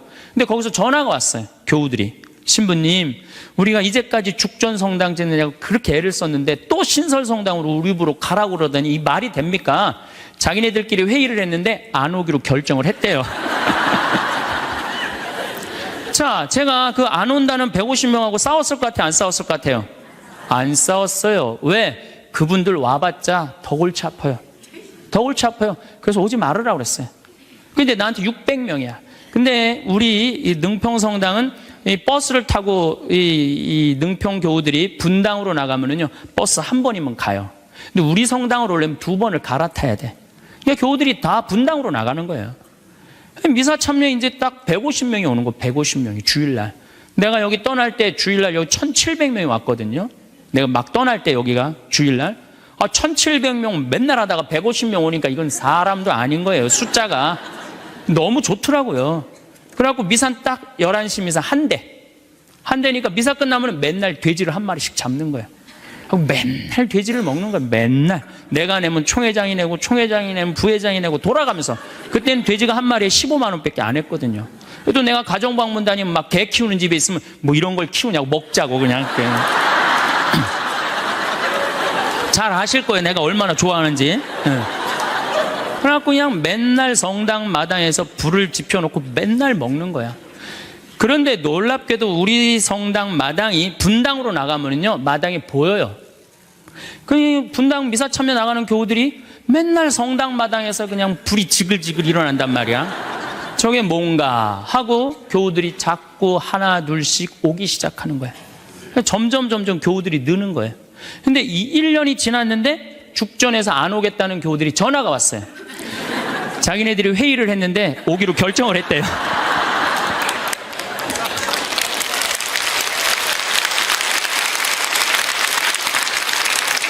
그래서 제가 오지 말라고 그랬겠어요? 오라고 그랬겠어요? 대환영이라고. 그래서 오라고 떠났던 교우들이 다 오는데 교우들이 1000명이 됐어요. 1년에. 근데 또 이제 아파트가 조금씩 들어가고 2년 만에 2000명이 됐어요. 그냥 너무 즐겁더라고요. 또 거기는 교우들이 그 시골 교우들이라 산에 가고 개구리 잡아오고 뭐 하여튼 나 환경운동하는 신부인데 너구리 잡아오고 별걸 다 잡아와. 이거 뭐 신부님 이거 개고기라고 그러고 거짓말하고 막 먹이고 너무 행복했어요. 그 예수 부활 대축일 끝나고 사순절 끝나고 예수 부활 대축일 미사 끝나고 난 다음에 숫자가 조금이니까 엠마오를 가도 회장단하고 안 가고 본당 교우들 다 가자. 우리 그땐 또 IMF 망해갖고 노는 사람이 너무 많았어요. 다 가자니까 너무너무 좋아하는 거야. 내가 애들한테 물어봤어요. 초등학교, 중고등학교 애들한테 야, 니네들 지금 학교 가는 게 중요하냐? 예수님 부활해갖고 지금 우리 엠마오 가는데 엠마오 가는 게 중요하냐? 그랬더니 애들이 엠마오 가는 게 중요하다는 거예요. 야외 학습 신청해. 그래갖고 엠마오 100명씩 데리고 평창에 놀러 가고. 너무너무 즐거운 거예요. 점점 즐거운 거. 교우들이 3년째 됐는데 성당을 자꾸 짓재는 거예요. 이제 교우가 2000명으로 늘어나니까. 나는 안 짓는다. 얼마나 아름다우냐. 그냥 땅바닥에서 그냥 원추리 붓고 피고 그러는데. 아니, 짓재는 거예요. 그럼 저 보자. 그래갖고 3년 9월에 시작해갖고 4년 부활절 입당을 했어요. 7개월 만에 성당을 줬어요. 7개월 만에.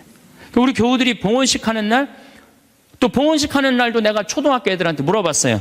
얘들아, 지금 하느님 집이 젖었는데 학교가 중요하냐? 성당 봉헌하는 게 중요하냐? 성당 봉헌하는 게 중요하대요. 그래서 니네들 오후 2시에 봉헌시니까 오전에 학교 갔다가 조퇴 다 하고 와라. 애들이 조퇴하고 100명이 왔어. 100명이. 수요일 날 봉헌식을 했는데. 그 교우들이 그래. 우리가 언제 이렇게 성당을 줘서 봉헌을 했느냐고. 나는 3억 목표가 고객 만족이 아니라 고객 기절이에요. 교우들이 기절할 때까지 나는 한다. 그래서 여러분들 여기 어른들 바닷가 갔던 거 생각나요? 700명? 가서 그냥 3박 4일 동안 기절하면서 놀았잖아요. 근데 그때도 내가 이루지 못한 일을 여러분들이 올해 우리 전 신부님이랑 저 앞에 땅 사신 거 너무 대단한 거예요. 기쁨은요, 모든 일이 일어나는 거예요. 그러니까 교우들이 기절한 상태에서 너무 행복하니까 자기 주머니에서 돈 나가는지도 모르고 막 내는 거예요. 깨보니까 성당이 젖은 거예요. 깨보니까.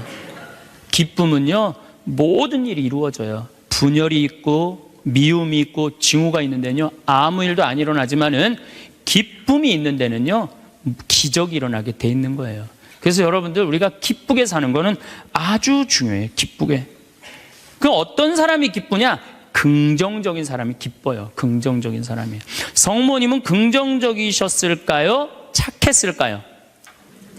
성모님 100번 긍정적이에요. 처녀한테 천사가 나타났어. 마리아, 너 아이를 가질 것이다. 저는 처녀인데요. 아마 착한 여자였다면 이렇게 얘기했을 거예요. 아니, 난 너무 지금 요셉이랑 약혼한 상태라 나는 요셉한테 미안해서 애 갖고 난 절대 결혼 못한다. 난 순수하고 깨끗하게 요셉한테 시집 가고 싶다. 그리고 우리 어머니 아버지 쓰러진다. 아니, 그리고 왜 처녀한테 와서 그러느냐. 애 한 둘 셋 논데 가서 얘기해봐라. 분명히 그랬을 거예요. 근데 성모님은 굉장히 긍정적이셨어요.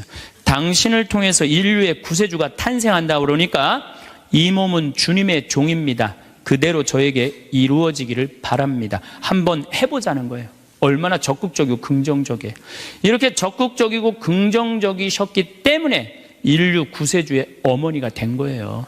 그래서 나는 긍정적인 여자가 좋지 난 착한 여자는 좋아하지 않아요. 나는 착한 여자가 난 싫어요, 사실은. 착한 여자 짜증나요, 짜증나. 우리 생태마을에 50, 60이 다 돼갖고 암이 걸려갖고 오는 분들 많아요. 특히 자매들. 근데 이렇게 얘기를 해요.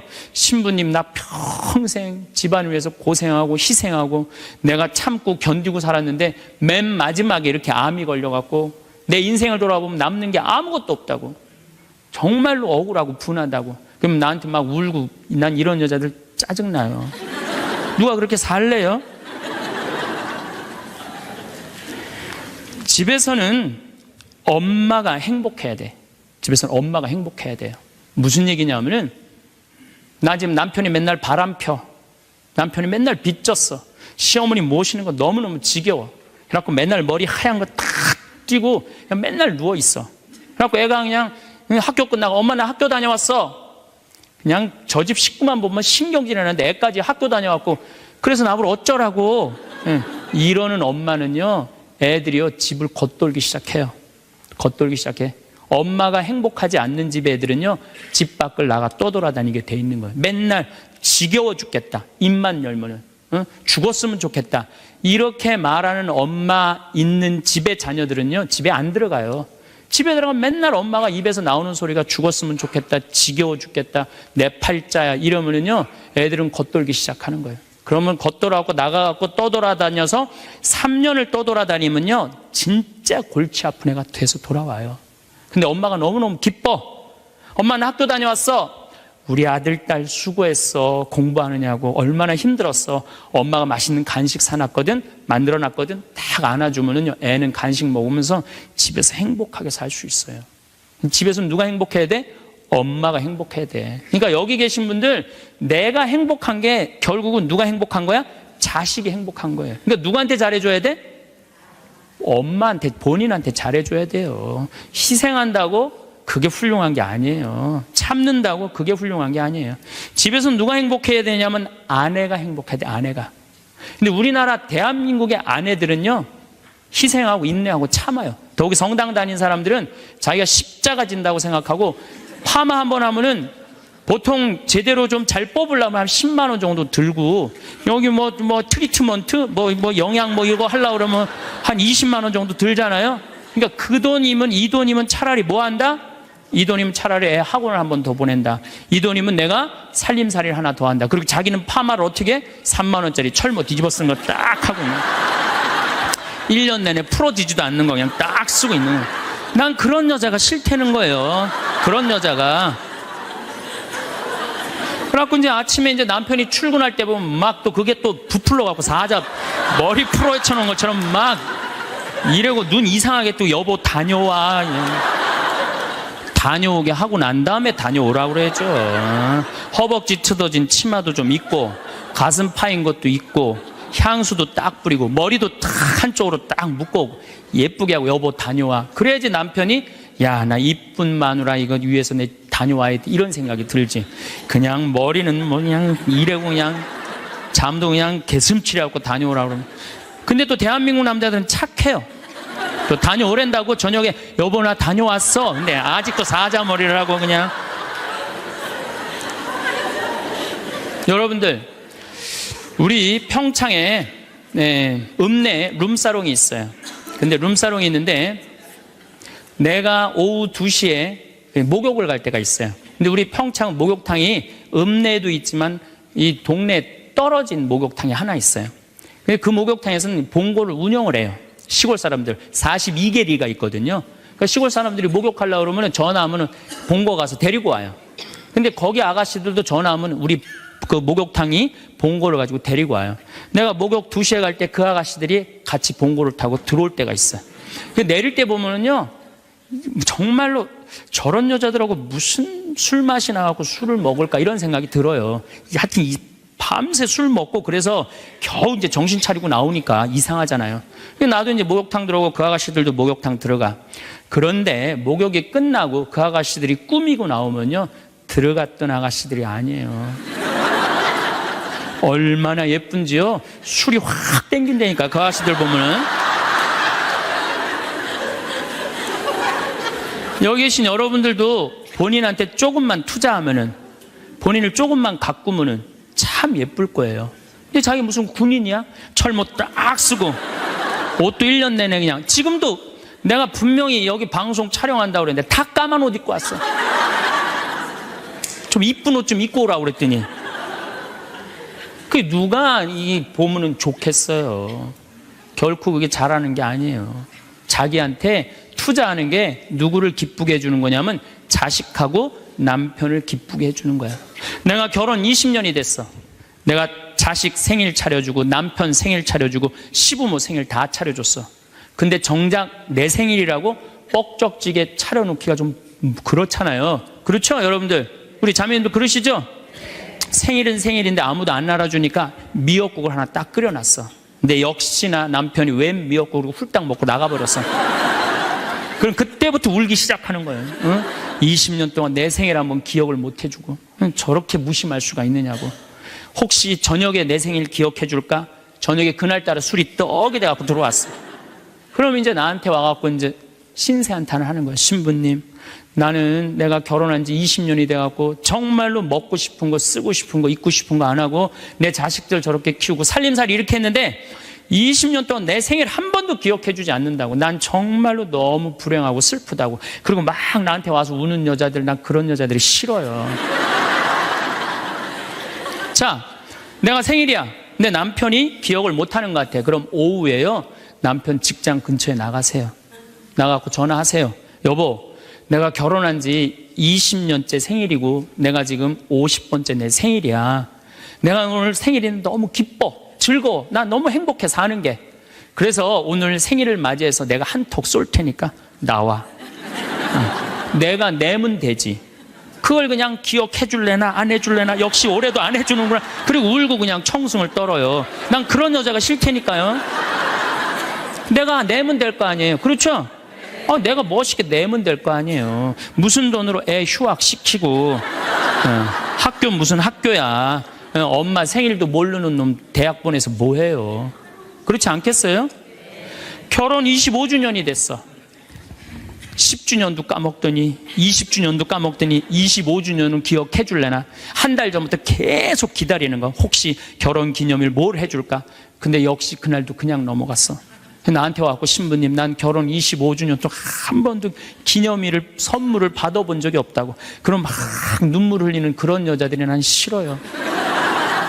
결혼 25주년인데 남편이 기억을 못하는 것 같다. 그럼 어떻게 하시면 돼요? 여보, 내 결혼 25주년인데 이번에 제주도가 7대 경관으로 뽑혔대. 내가 예약해놨거든. 일주일 동안 다다음 주 휴가 내. 같이 갔다 오자. 내가 내면 되지.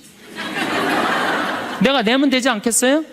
근데 자기를 위해서 투자하는 걸 나쁘다고 생각해요. 그리고 20년 동안 인상을 쓰고 사는 거예요. 그리고 그 집을 전부 어둡게 만드는 거예요.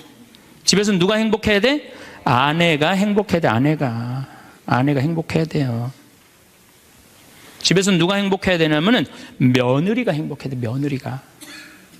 며느리가 스트레스를 받고, 남편한테 스트레스를 받고, 자식한테 스트레스를 받으면요, 시부모는요 더 미치는 거예요. 뭐가 기쁘다고 시어머니를 모시겠어요. 그러니까 여기 있는 우리 형제님들, 내가 남은 인생 이게 참 안 죽는 게 문제예요. 옛날에는요, 평균 연령 46세 때는요, 조금 못 살아도, 남편이 속색여도, 시부모가 힘들게 해도 다 참고 살았어요. 왜 참고 살았는지 아세요? 몇 년만 참으면 죽을 거니까. 몇 년만 참으면 죽을 거니까 다 참고 살았어요. 요즘은 참고 살아도 50부터 110살까지 60년을 어떻게 참고 살아요. 뭔가 긍정적인 문제를 해결을 하고 행복하게 살아가야죠. 그러니까 집에서는 누가 행복해야 되냐면 며느리가 행복해야 돼. 그러니까 여기 있는 형제님들은 누구 행복만 책임지면 행복하냐면 마누라, 아내, 집사람만 행복하게 해주면요, 여러분들 일생은, 남은 생은 전부 편안해요. 남은 생은. 그래서 집에서는 이제는 21세기는 누가 행복해야 되냐면 여자가 행복해야 돼. 여자가 행복해야지 모두가 행복한 시대가 오는 시대가 됐다는 얘기예요. 성모님도 뭐라고 그랬어요? 내 영혼이 주님을 찬송하며 나를 구하신 하느님 생각에 내 마음 기뻐 뛰노나이다. 성모님이요, 그렇게 불행하게 산 게 아니에요. 굉장히 행복하게 사셨어요. 내 마음 기뻐 뛰논다. 그리고 인류의 구세주를 계속 키우셨는데 얼마나 행복하겠어요. 물론 마지막 날 아들 돌아가신 거 너무너무 마음 아팠지만은 금방 살아났잖아. 3일 만에. 그렇지 않아요? 근데 우린 뭐 통보의 어머니, 뭐 고통의 바다 이러는데, 내가 보기에는 성모님은요 굉장히 행복한 분이에요. 내 마음 기뻐 뛰논다고 그랬잖아요. 또 성모님이 엘리사벳을 찾아갔을 때 엘리사벳이 뭐라 그래요? 주님의 어머니가 나를 찾아주시다니 이게 어찌된 일입니까? 내 태중에 있는 이 아기도 기뻐서 뛰놀았다고 그래. 세례자 요한도 성모님의 어머니가 오니까 이게 얼마나 생동감 있는 찬양이에요. 성소에는 슬픈 것만 있는 게 아니라는 거예요. 기쁨이 너무 많다는 거예요. 결정적으로 우리가 예수님을 십자가상의 예수님만 생각하는데 그렇지 않다는 거예요. 요한복음 13장에 보면 예수님이 제자들의 발을 씻어줘요.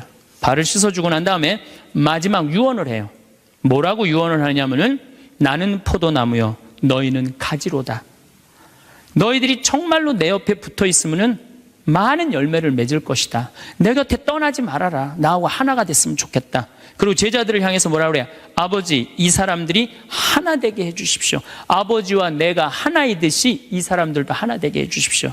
그리고 나는 간다. 내가 가야만이 누가 오신다? 성령께서 오신다. 너 성령께서 오시면 너희들은 물어볼 게 아무것도 없다. 그리고 맨 마지막에 이런 말씀을 하세요. 내가 이 말을 너에게 하는 이유는 내 기쁨이 너희 안에 흘러 넘치게 하려는 것이다. 자, 예수님이 제자들의 발을 씻어줬어요. 최후의 만찬을 했어요. 그리고 마지막 유언을 했어요. 유언 맨 끝에 뭐라고 그랬냐면 내가 이 말을 하는 이유는 내 기쁨이 너희 안에 흘러 넘치려는 것이다. 지금은 고통의 시간이 다가오지만은 나중에 마지막 날에 하늘나라의 문이 열리면 너희들은 물어볼 것도 아무것도 없고 그 하늘나라를 얻었다는 기쁨에 너희들 가슴이 터질 것이다.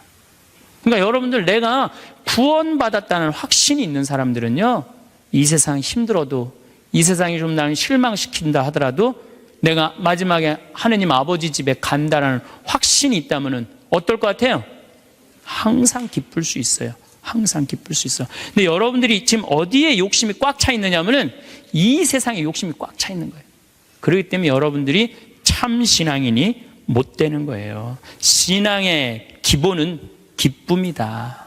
그래서 사도 바오로가 저는 항상 기뻐하여라, 이 말 굉장히 심오한 얘기 같아요. 그러고 난 다음에 끊임없이 기도하여라.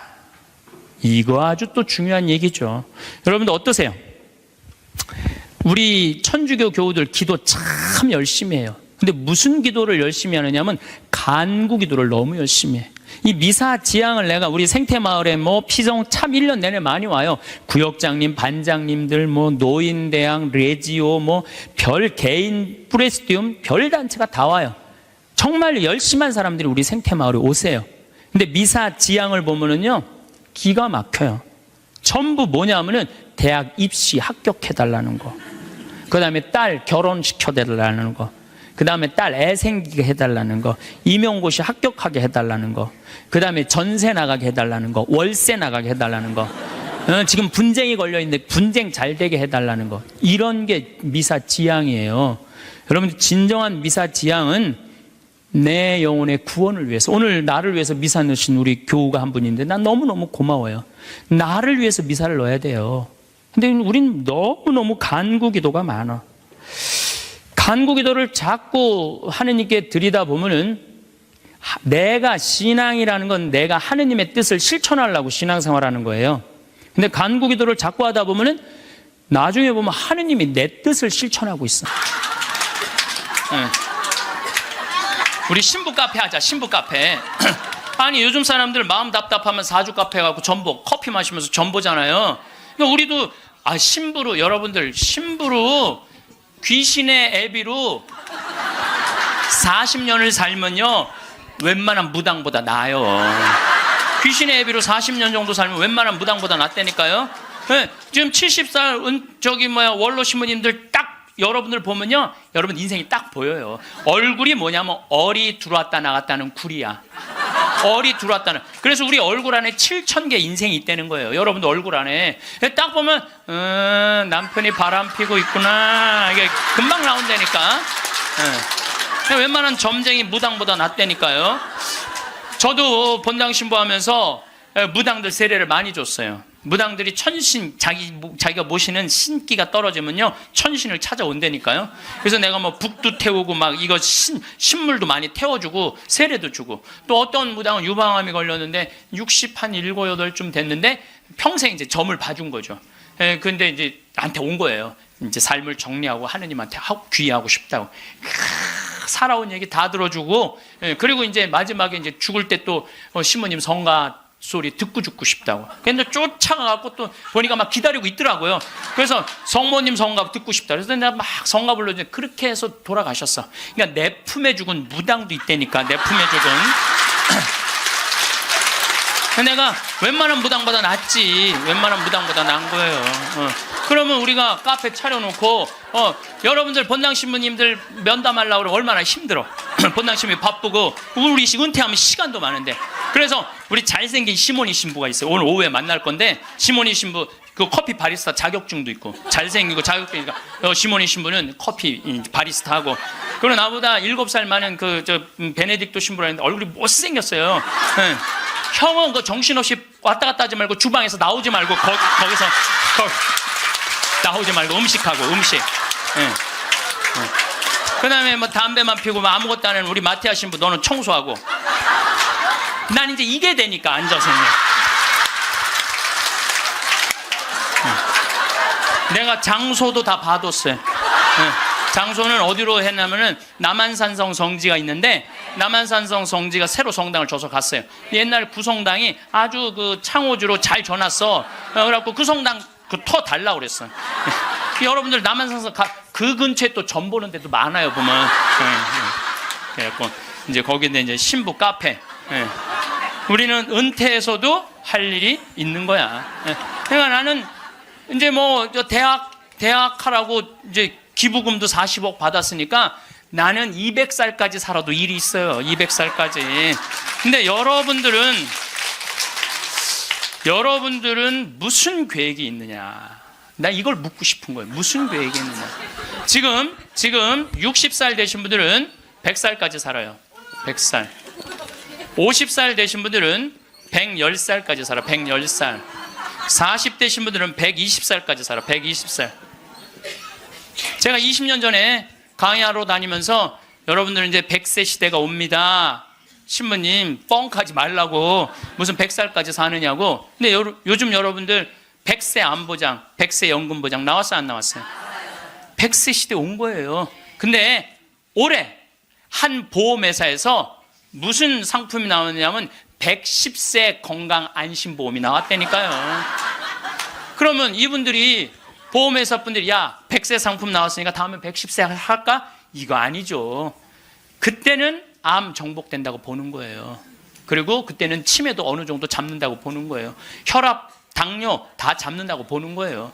그러니까 그래 60년 후야. 60년 후인데 여러분들 1년에 0.5년이 늘어나요. 1년에 0.5년 평균. 그러니까 지금 86세가 가장 많이 죽는 나이래요. 86세가. 근데 2020년에는 몇 세에 가장 많이 죽느냐면 90세에 가장 많이 죽는데 2020년. 그럼 2020년이면 몇 년 후에? 6년 후야. 6년 후. 그럼 여기 60살 되신 분들 66살 되면은 90세가 가장 많이 죽는다 그러면 그분들 몇 살까지 살 것 같아요? 100살은 그냥 가는 거 60세들은. 50세들은 110살 가는다니까. 아직 산 것도 아니라니까 여러분들. 40살들은 20년 더 살고 60년을 더 살아요. 60년. 그런데 며칠 전에 소련 러시아에서 먹으면 120살까지 사는 알약을 개발했대요. 미토콘트리아라고 우리가 이렇게 장도 늙어가고 늙어가면서 노화가 진행인데 그걸 먹으면 그 노화 진행 속도를 그렇게 늦출 수가 있다는 거야. 10년 후부터 시판한다는 거야. 120살까지 사는 일이 벌어지는 거야. 120살. 그러면 이거 어떻게 되는 거야 이거?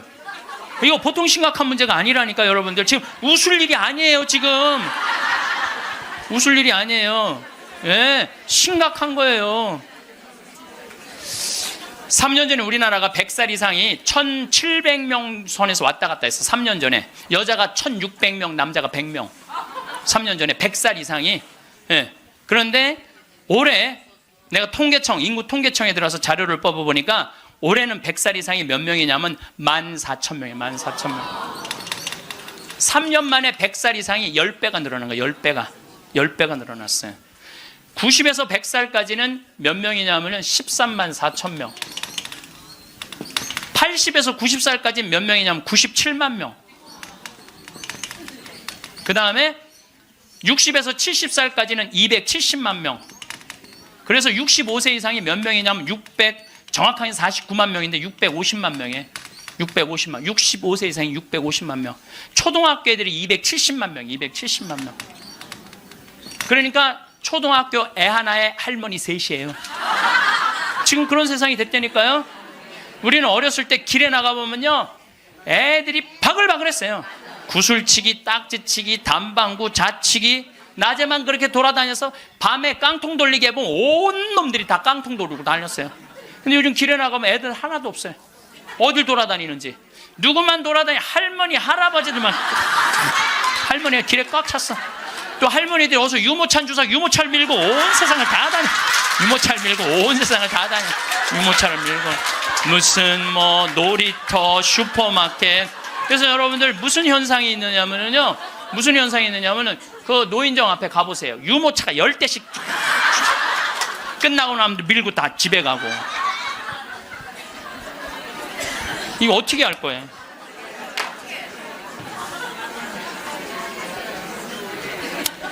조선시대 왕들은 평균 연령이 조선시대 왕이 27명이었어요. 27명이 있었는데 평균 연령이 46.1세였어요.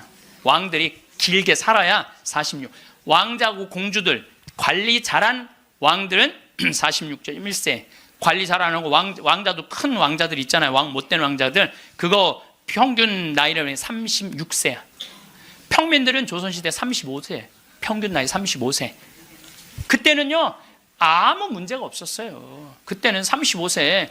그러니까 20살에 결혼을 해갖고 35세 주고 40이나 그러면요, 이땐 갈등도 하나도 없어. 20살에 결혼해갖고 3년 애 하나씩 낳으면은 한 7 낳다가 죽는 거야.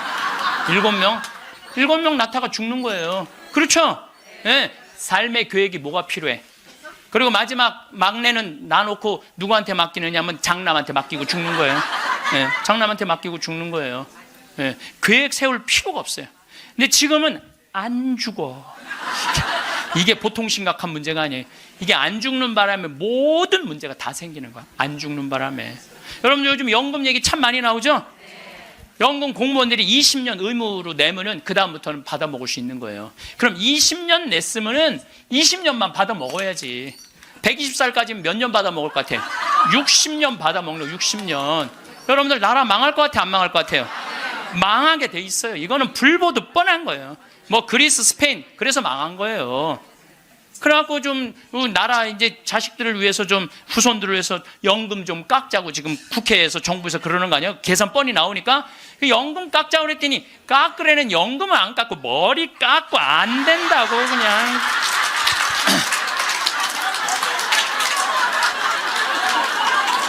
아니 누가 연금 깎자고 그랬지 머리 깎자고 그랬어? 그런데 여러분들 이게요, 이게 웃지도 울지도 못할 일이에요. 웃지도 울지도 못할 일이야. 이게 지금 이게 지금 우리나라가 지금 무대책이야. 무대책. 아무 대책이 없는 거야. 그래서 연금 문제에 걸리지. 치매가 우리나라가 지금 58만 명이에요. 여러분들 35살 때 죽을 때 치매 걸려요? 이땐 치매 걸릴 시간도 없어요. 근데 지금 80, 90 방에 가만히 앉아 있으면은요, 네가 누군지 내가 누군지도 모르고 그냥 이러고 있는 거예요. 네가 누군지 내가 누군지도 모르고. 그러면 치매가 이렇게 있으면은 이 한 집에 5, 6 매달려 있다고 보면은 300만 명이 치매 때문에 고통을 겪고 있는 거예요. 모든 문제는 안 죽어서 생기는 문제예요. 그리고 난 정치인들도 보면 참 머리 나빠. 여러분들 65세가 650만 명, 50세까지 되면 거의 1000만 명인데 이제는요, 진보가 보수를 이길 수가 없어요. 진보가 보수를 이길 수, 늙으면 보수로 될 수밖에 없거든. 그러니까 노인들은 또 투표를 또 얼마나 열심히 해요. 똑같이 찍잖아. 이게 무슨 얘기냐면은 사회가 변할 가능성이 없다는 거예요. 젊은 사람이 많이 나와야지 사회가 변하고 발전하는데, 나이를 먹어가는 사람이 그 사회의 주축을 이루고 있잖아요. 그렇다고 죽으라고 그럴 수도 없고 살라고 그럴 수도 없고. 그러니까 결국은 누가 변해야 되냐면은 여러분들이 변해야 되는 거예요. 내가 삶을 어떻게 살아갈 것이냐, 이거 보통 생각해야 되는 거 아니에요. 그냥 진짜 웃을 일이 아니라니까요. 지금 여러분들 웃을 일이 아니에요. 그런데 우리나라가 65세 이상 노인들이 OECD 국가 중에 가장 가난해. 가장 가난해. 근데 여러분들 왜 가난한 줄 알아요? 국가가 잘못해서 가난했을 것 같아요? 천만의 말씀. 우리나라가 프랑스보다 교육비를 몇 배를 더 쓰냐면 9배를 더 써요. 프랑스보다 9배 더 써요. 미국보다 교육비를 몇 배 쓰는 3배를 더 써, 3배를. 근데 여러분들 생각을 해봐요. 우리가 프랑스보다 지금 뭐 비슷비슷하게 살지만 조금 떨어져. 미국은 우리 한 2배 정도 잘 살아.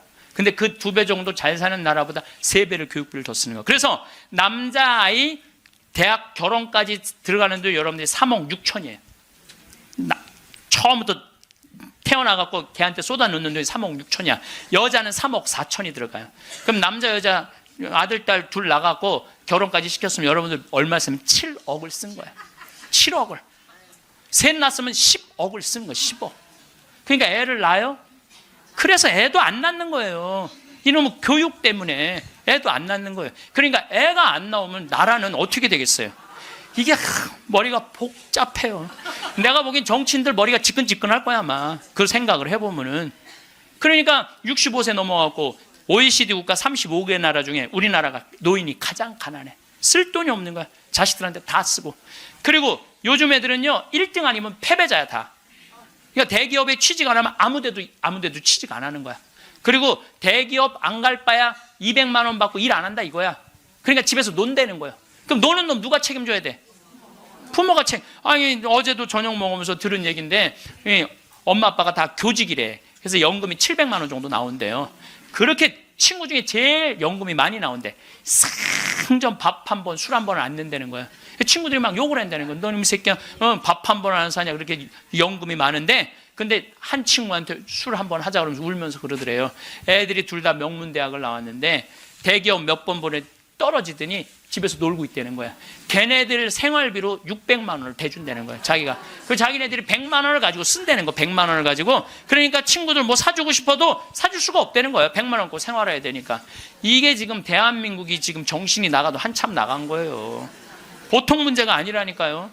안 죽어서 문제, 애들 일 안 해서 문제, 애 안 낳아서 문제. 참 큰 문제야. 그러니까 여러분들은 내가 어떻게 살아갈 것인가 이 계획을 잘 세우셔야 돼요. 잘 세우셔야 돼. 예. 또 이 나이를 먹어갖고 어떤 문제가 있느냐면은 70세 드신 분들 이 경제적인 문제가 지금 가장 심각한 문제고 또 하나는 무기력증에 빠져요. 사는 게 재미가 하나도 없어. 돈이 있어야지 어디 돌아다니까. 돈이 있어야지. 돈도 없고 돌아다니지도 않지. 집에 하루 종일 있는 거야. 집에 하루 종일 있으니까 생전 웃을 일이 없네. 하루 종일 한 번도 안 웃어요. 보면은 한 번도 안 웃어요. 한 번도 안 웃으니까 남이 웃긴 얘기하면은 웃긴 웃어야 되는데 어떻게 웃어야 되는지 모르는 거야. 이 썩은 미소가 나오는 썩은 미소가 한 번도 안 웃으니까 무기력증에 걸리는 거예요. 그러니까 70살 넘으면 웃기라도 해야 되는데 안 웃고 가만히 있으면 눈두덩 쳐져요 안 쳐져? 눈두덩 눈가 쳐지고 볼 쳐지고 입가 쳐지고 소파에 앉아고 가만히 텔레비 보고 있으면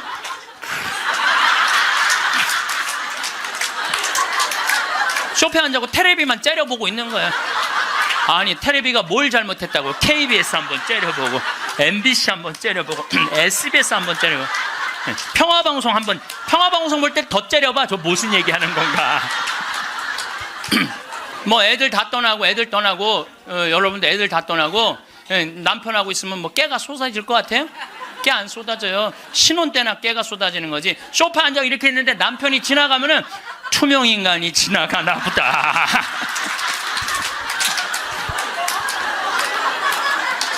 그 사는 게 재미가 하나도 없는 거예요. 그 어떤 신부님하고 수녀님이 눈보라를 맞아갖고 산을 가는데 헤매다가 오두막집을 발견한 거예요. 발견했는데 다행히 침대가 하나 있고 그 다음에 침낭이 있는 거야. 담요는 이제 바닥 옆에 있고 그래서 신부님이 수녀님 침대가 하나밖에 없으니까 나는 남자니까 수녀님은 침대에서 주무시고 나는 침낭에서 자겠다고. 그래갖고 이렇게 이제 겨우 그 어른 몸을 녹이고 신부님이 침낭에 이렇게 자꾸로 올고 잘라 그러는데 수녀님이 신부님 저 너무 추워요 그러는 거예요. 그래갖고 신부님 어떻게 해? 자꾸를 열고 다시 나가갖고 담요를 하나 이제 갔다가 이제 수녀님 덮어줬어. 수녀님 이제 따뜻할 거라고. 그래갖고 이제 다시 이제 들어와갖고 이제 침낭을 딱 이렇게 해갖고 좀 잠을 막 들어갈 때 수녀님이 신부님 저 정말 추워요 그러는 거야. 짜증이 나는데 어떻게 남자인데. 그래갖고 다시 이걸 열고 다시 담요를 하나 수녀님 덮. 수녀님 진짜 이제 따뜻할 거라고. 그래갖고 이제 겨우 잠을 일어나. 신부님 저 정말 추워요 그러는 거야. 신부님이 딱 일어나서 수녀님 사실은 여기 우리 둘밖에 없다. 아무도 우리 둘이 있는 거 모른다. 그러니까 수녀님 우리 부부처럼 오늘 밤을 좀 지내자.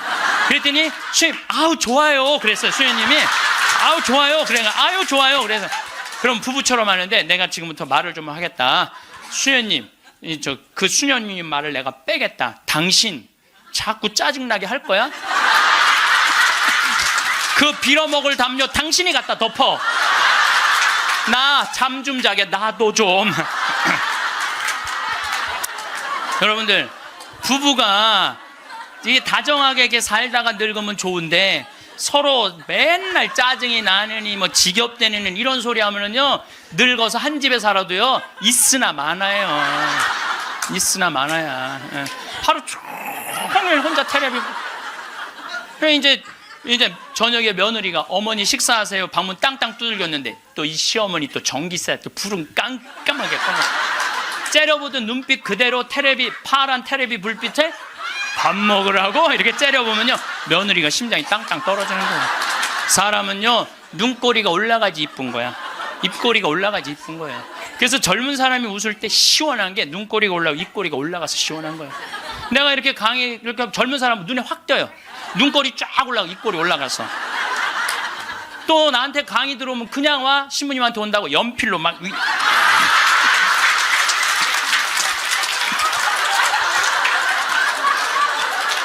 그런데 할머니들은 아무리 그려도 이게 떨어져요. 그래서 제가 드리는 말씀은 무기력증에 빠져 살지 말고 해만 뜨면 집을 나가라는 거예요. 내가 나이가 먹은 분들은요 무조건 해만 뜨면 집에 있으면 절대 안 돼요. 해만 뜨면 그리고 나이 70살 80살 넘어서 집을 나가주는 게 예의야. 예의. 집에 있으면 안 된다니까요. 그리고 가끔 1박 2일씩 사라져주는 것도 예의에 사라져주는 거. 강원도 평창 생태마을로 사라져주는 게 예의라니까. 하루 종일 웃지도 않고 있으면 뭐가 행복하겠어요.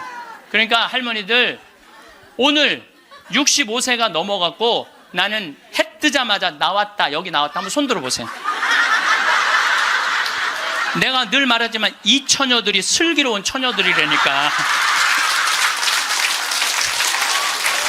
이 처녀들이 슬기로운 처녀들인 거예요. 그래서 신부님 돈이 있어야지 나가 돌아다니죠. 집 잡혀라. 집을 잡혀라. 그래서 집 잡혀서 경복궁도 가고 덕수궁도 가고 온양온천도 가고 춘천도 가고 맛있는 것도 사 먹고 친구들하고 어울려서 평창 생태마을도 오고 돌아다닐 수 있을 때까지 돌아다니려는 거예요. 그래갖고 집 잡혀갖고 돌아다닐 수 있을 때까지 다니는 할머니들은 죽을 때 어떻게 죽는지 아세요? 아니에요. 그건 아니고 씩 웃고 죽는 것도 죽는 거지만은 돌아다닐 수 있을 때까지 돌아다니는 할머니들은 죽을 때 어떻게 죽느냐면 지쳐서 죽어요. 지쳐서.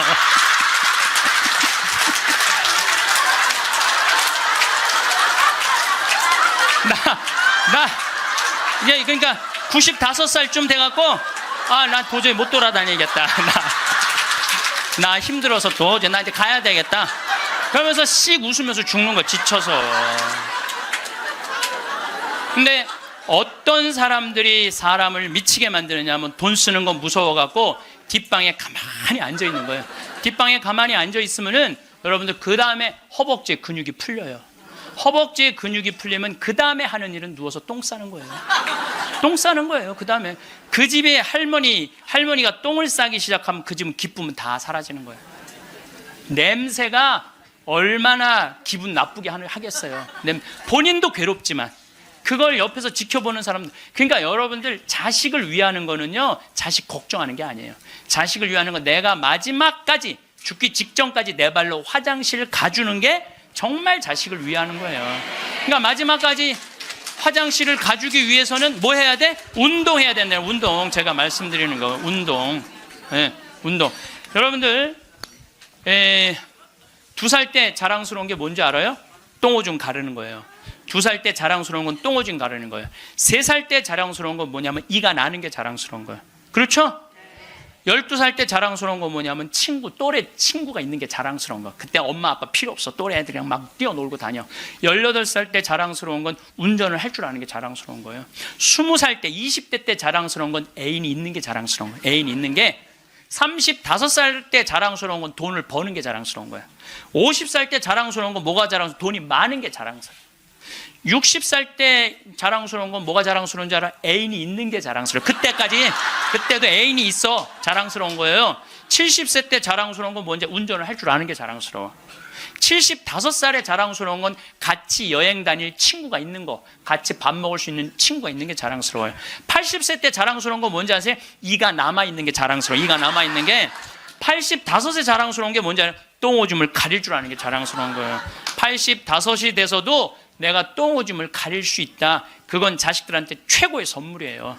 그래서 뭐를 하라? 운동을 해라. 이 운동 얘기부터는 다음에 내가 강의를 여러분들한테 하도록 하겠습니다. 우리가 이제 죽음 껴안기라는 주제로 강의를 이제 9시간째 하고 있습니다. 여러분들, 우리가 이 세상을 살면서 차마 죽지 못하고 이 세상의 미련을 끊임없이 갖고 있는 이유 중에 하나는 욕심 때문에 그래요. 우리가 마음에서 욕심을 놓으면요, 삶도 행복하게 살 수 있고 죽음도 행복하게 받아들일 수가 있습니다. 여러분들이 쓰고 있는 살림살이의 70%는 손도 한 번 안 댄대요. 여러분들이 지금 쓰고 있는 살림살이 생전 쓰는 게 30%도 안 돼. 시집 올 때 그걸 싸갖고 들고 와갖고 이걸 버리지 못하고 평생을 이사 갈 때마다 들고 다니는 거야. 한 번도 쓰지도 않을 거. 그러니까 우리가 좀 인생을 좀 홀가분하게 살아갈 필요가 있는데 너무 많은 걸 지고 살아가기 때문에 인생이 힘든 거예요. 버릴 건 버리고 가져갈 것만 가져가야 되는데 다 가져가려고 그러는, 다 가져가려고. 여러분들이 쓰고 있는 핸드폰의 70%는 기능도 모른대요. 네, 내가 이걸로 정보를 검색하는 것도, 텔레비전을 보는 것도, 인터넷을 하는 것도, 이메일을 하는 것도 아무것도 모르고 그저 주고받는데도 100만 원짜리 휴대폰을 쓴다는 거예요. 내가 할머니들하고 사진 찍을 때 정말로 복장 터질 때가 많아요. 할머니들이 사진 찍자고 하고 다 이렇게 쓰면은, 자, 신부님 웃으세요. 딱 웃으면 할머니들이 막 찍으면서 핸대는 소리가, 신부님 근데 왜 내가 나와? 왜 내가 나와? 막 이래요. 막. 이게 왜 안 눌려? 안 눌려? 이래고. 제가 보기에는 우리나라 국민의 80%는 100만 원짜리 들고 다닐 필요 없어요. 10만 원짜리만 들고 다녀도 되는데 그게 다 필요 없는 걸 끌고 다니는 거예요. 여러분들, 별장의 70%는 필요 없는 공간을 쓰고 있대요. 별장의 70%는 필요 없는. 그러니까 우리가 그 필요 없는 것만 걷어내도 인생살이 홀가분한 거예요. 인생살이. 제가 끊임없이 제가 말씀드리지만은 여러분들 자녀들이 태어나갖고 계속 학원 보내고 이 학원 저 학원 보내는 게 애들을 사랑해서 보내는 게 아니에요. 욕심 채우기 급급한 거예요. 욕심 채우려고 애들을 불행하게 만드는 거예요. 애들은요, 끌고 다니는 게 사랑이 아니에요. 애들은 엄마 아빠가 같이 놀아주고 같이 놀아만 줘도 여러분들 애들은 행복해요. 저도 역시 인생 살면서 욕심 때문에 힘들 때가 참 많았어요. 제가 막 생태마을 꾸밀 때 뭐 주머니에 돈 한 푼 없었고, 물론 우리 할아버지 신부님이 도와주긴 했지만 이것저것을 계속 내가 이거 하고 싶고 저거 하고 싶고 욕심을 피다 보니까 내 인생 자체가 힘들더라고요. 그래서 5년 전부터 아무것도 안 하는 거예요. 아무것도 안 하고 몸 안에 강의 열심히 다니고 청국장 열심히 만들고 이런 것만 하니까 사는 게 너무너무 즐거운 거예요. 근데 내가 집 한 채를 짓는다, 성당 하나를 짓는다, 뻥뻥 터질 때는요, 인생이 힘든 거예요. 여러분들 인생 살면서 가장 무서운 단어가 뭔지 아세요? 확 확장 이전이야. 확장 이전. 인생 살면서 가장 무서운 단어가 확장 이전이에요. 내가 지난번에도 아침마당에 나가서 얘기했지만 내가 25평에 살아. 여러분들 25평이면요 고래 등짝에서 사는 거예요. 우리 조상들은요 1m 80, 1m 80 학고방에서 살았어요. 여러분들 옛날에 그 토담집에 들어가 보세요.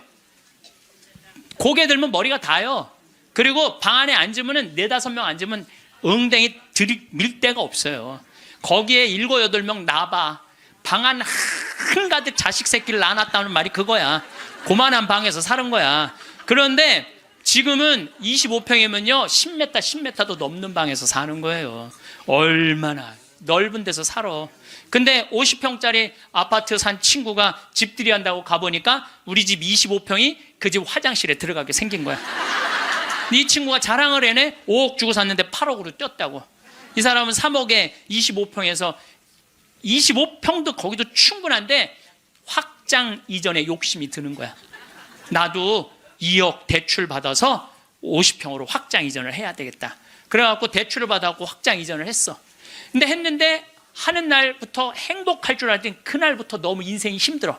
왜냐하면 25평에서는 25인치가 볼만했는데 50평에 25인치를 갖다 놓으니까 테레비가 요만하네. 테레비 어떻게 해야 돼? 확장 이전해야 돼요. 테레비 확장 이전해야 돼. 냉장고 25평에서는 투도어 그냥 괜찮았어. 근데 50평에 갖다 놓으니까 쓰레기통 같아. 어떻게 확장 이전해야 돼? 6도어로 확장 이전해야 돼요. 그런데 도대체 25평에 살 때는 이 아반떼 타고 다녔을 때 하나도 안 창피했어.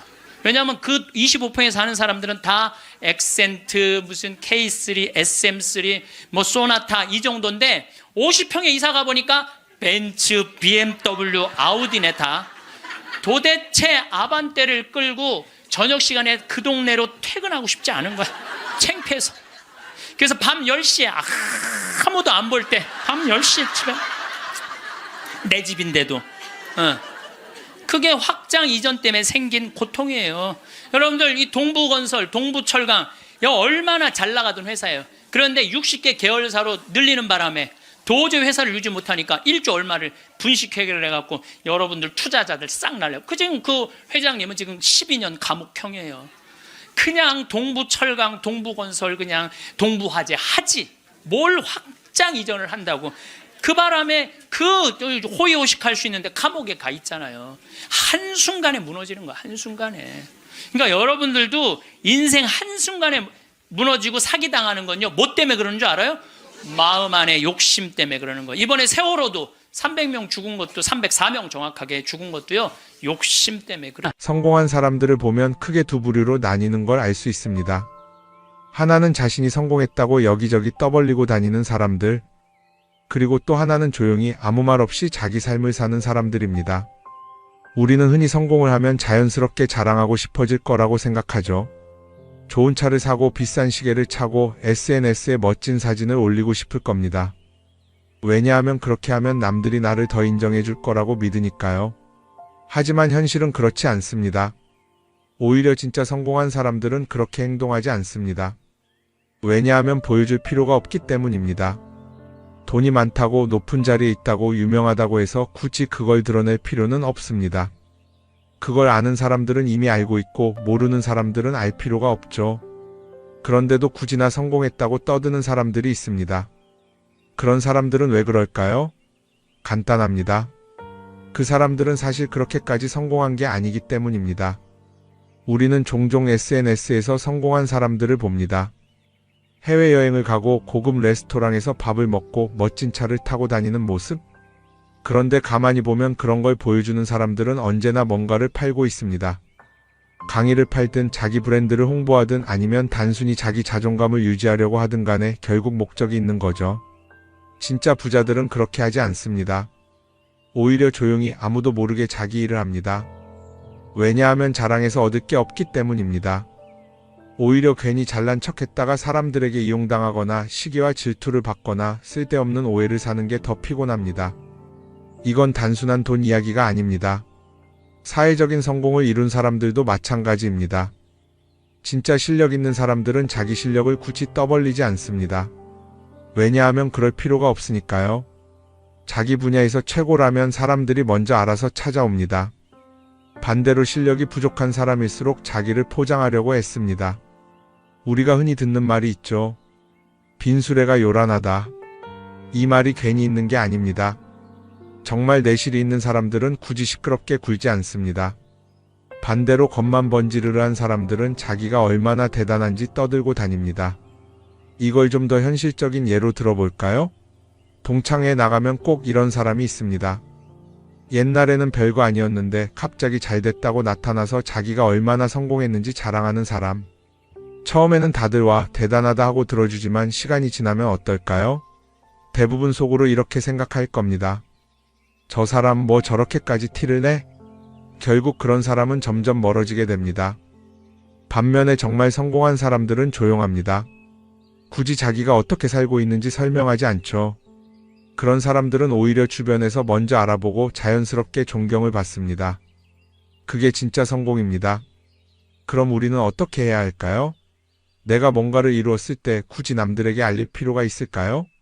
물론 가까운 사람들에게 좋은 소식을 전하는 건 좋습니다. 하지만 굳이 모든 사람들에게 나 이렇게 잘 살고 있어요 하고 알릴 필요는 없습니다. 그런 행동은 결국 나에게 득이 되지 않습니다. 성공이라는 건 원래 조용한 겁니다. 내가 잘 되고 있으면 주변 사람들이 자연스럽게 알게 됩니다. 굳이 내가 말하지 않아도 내 행동과 태도에서 묻어나오게 되어 있습니다. 그러니 굳이 보여주려고 애쓰지 마세요. 오히려 그게 더 진짜 성공한 사람의 태도입니다.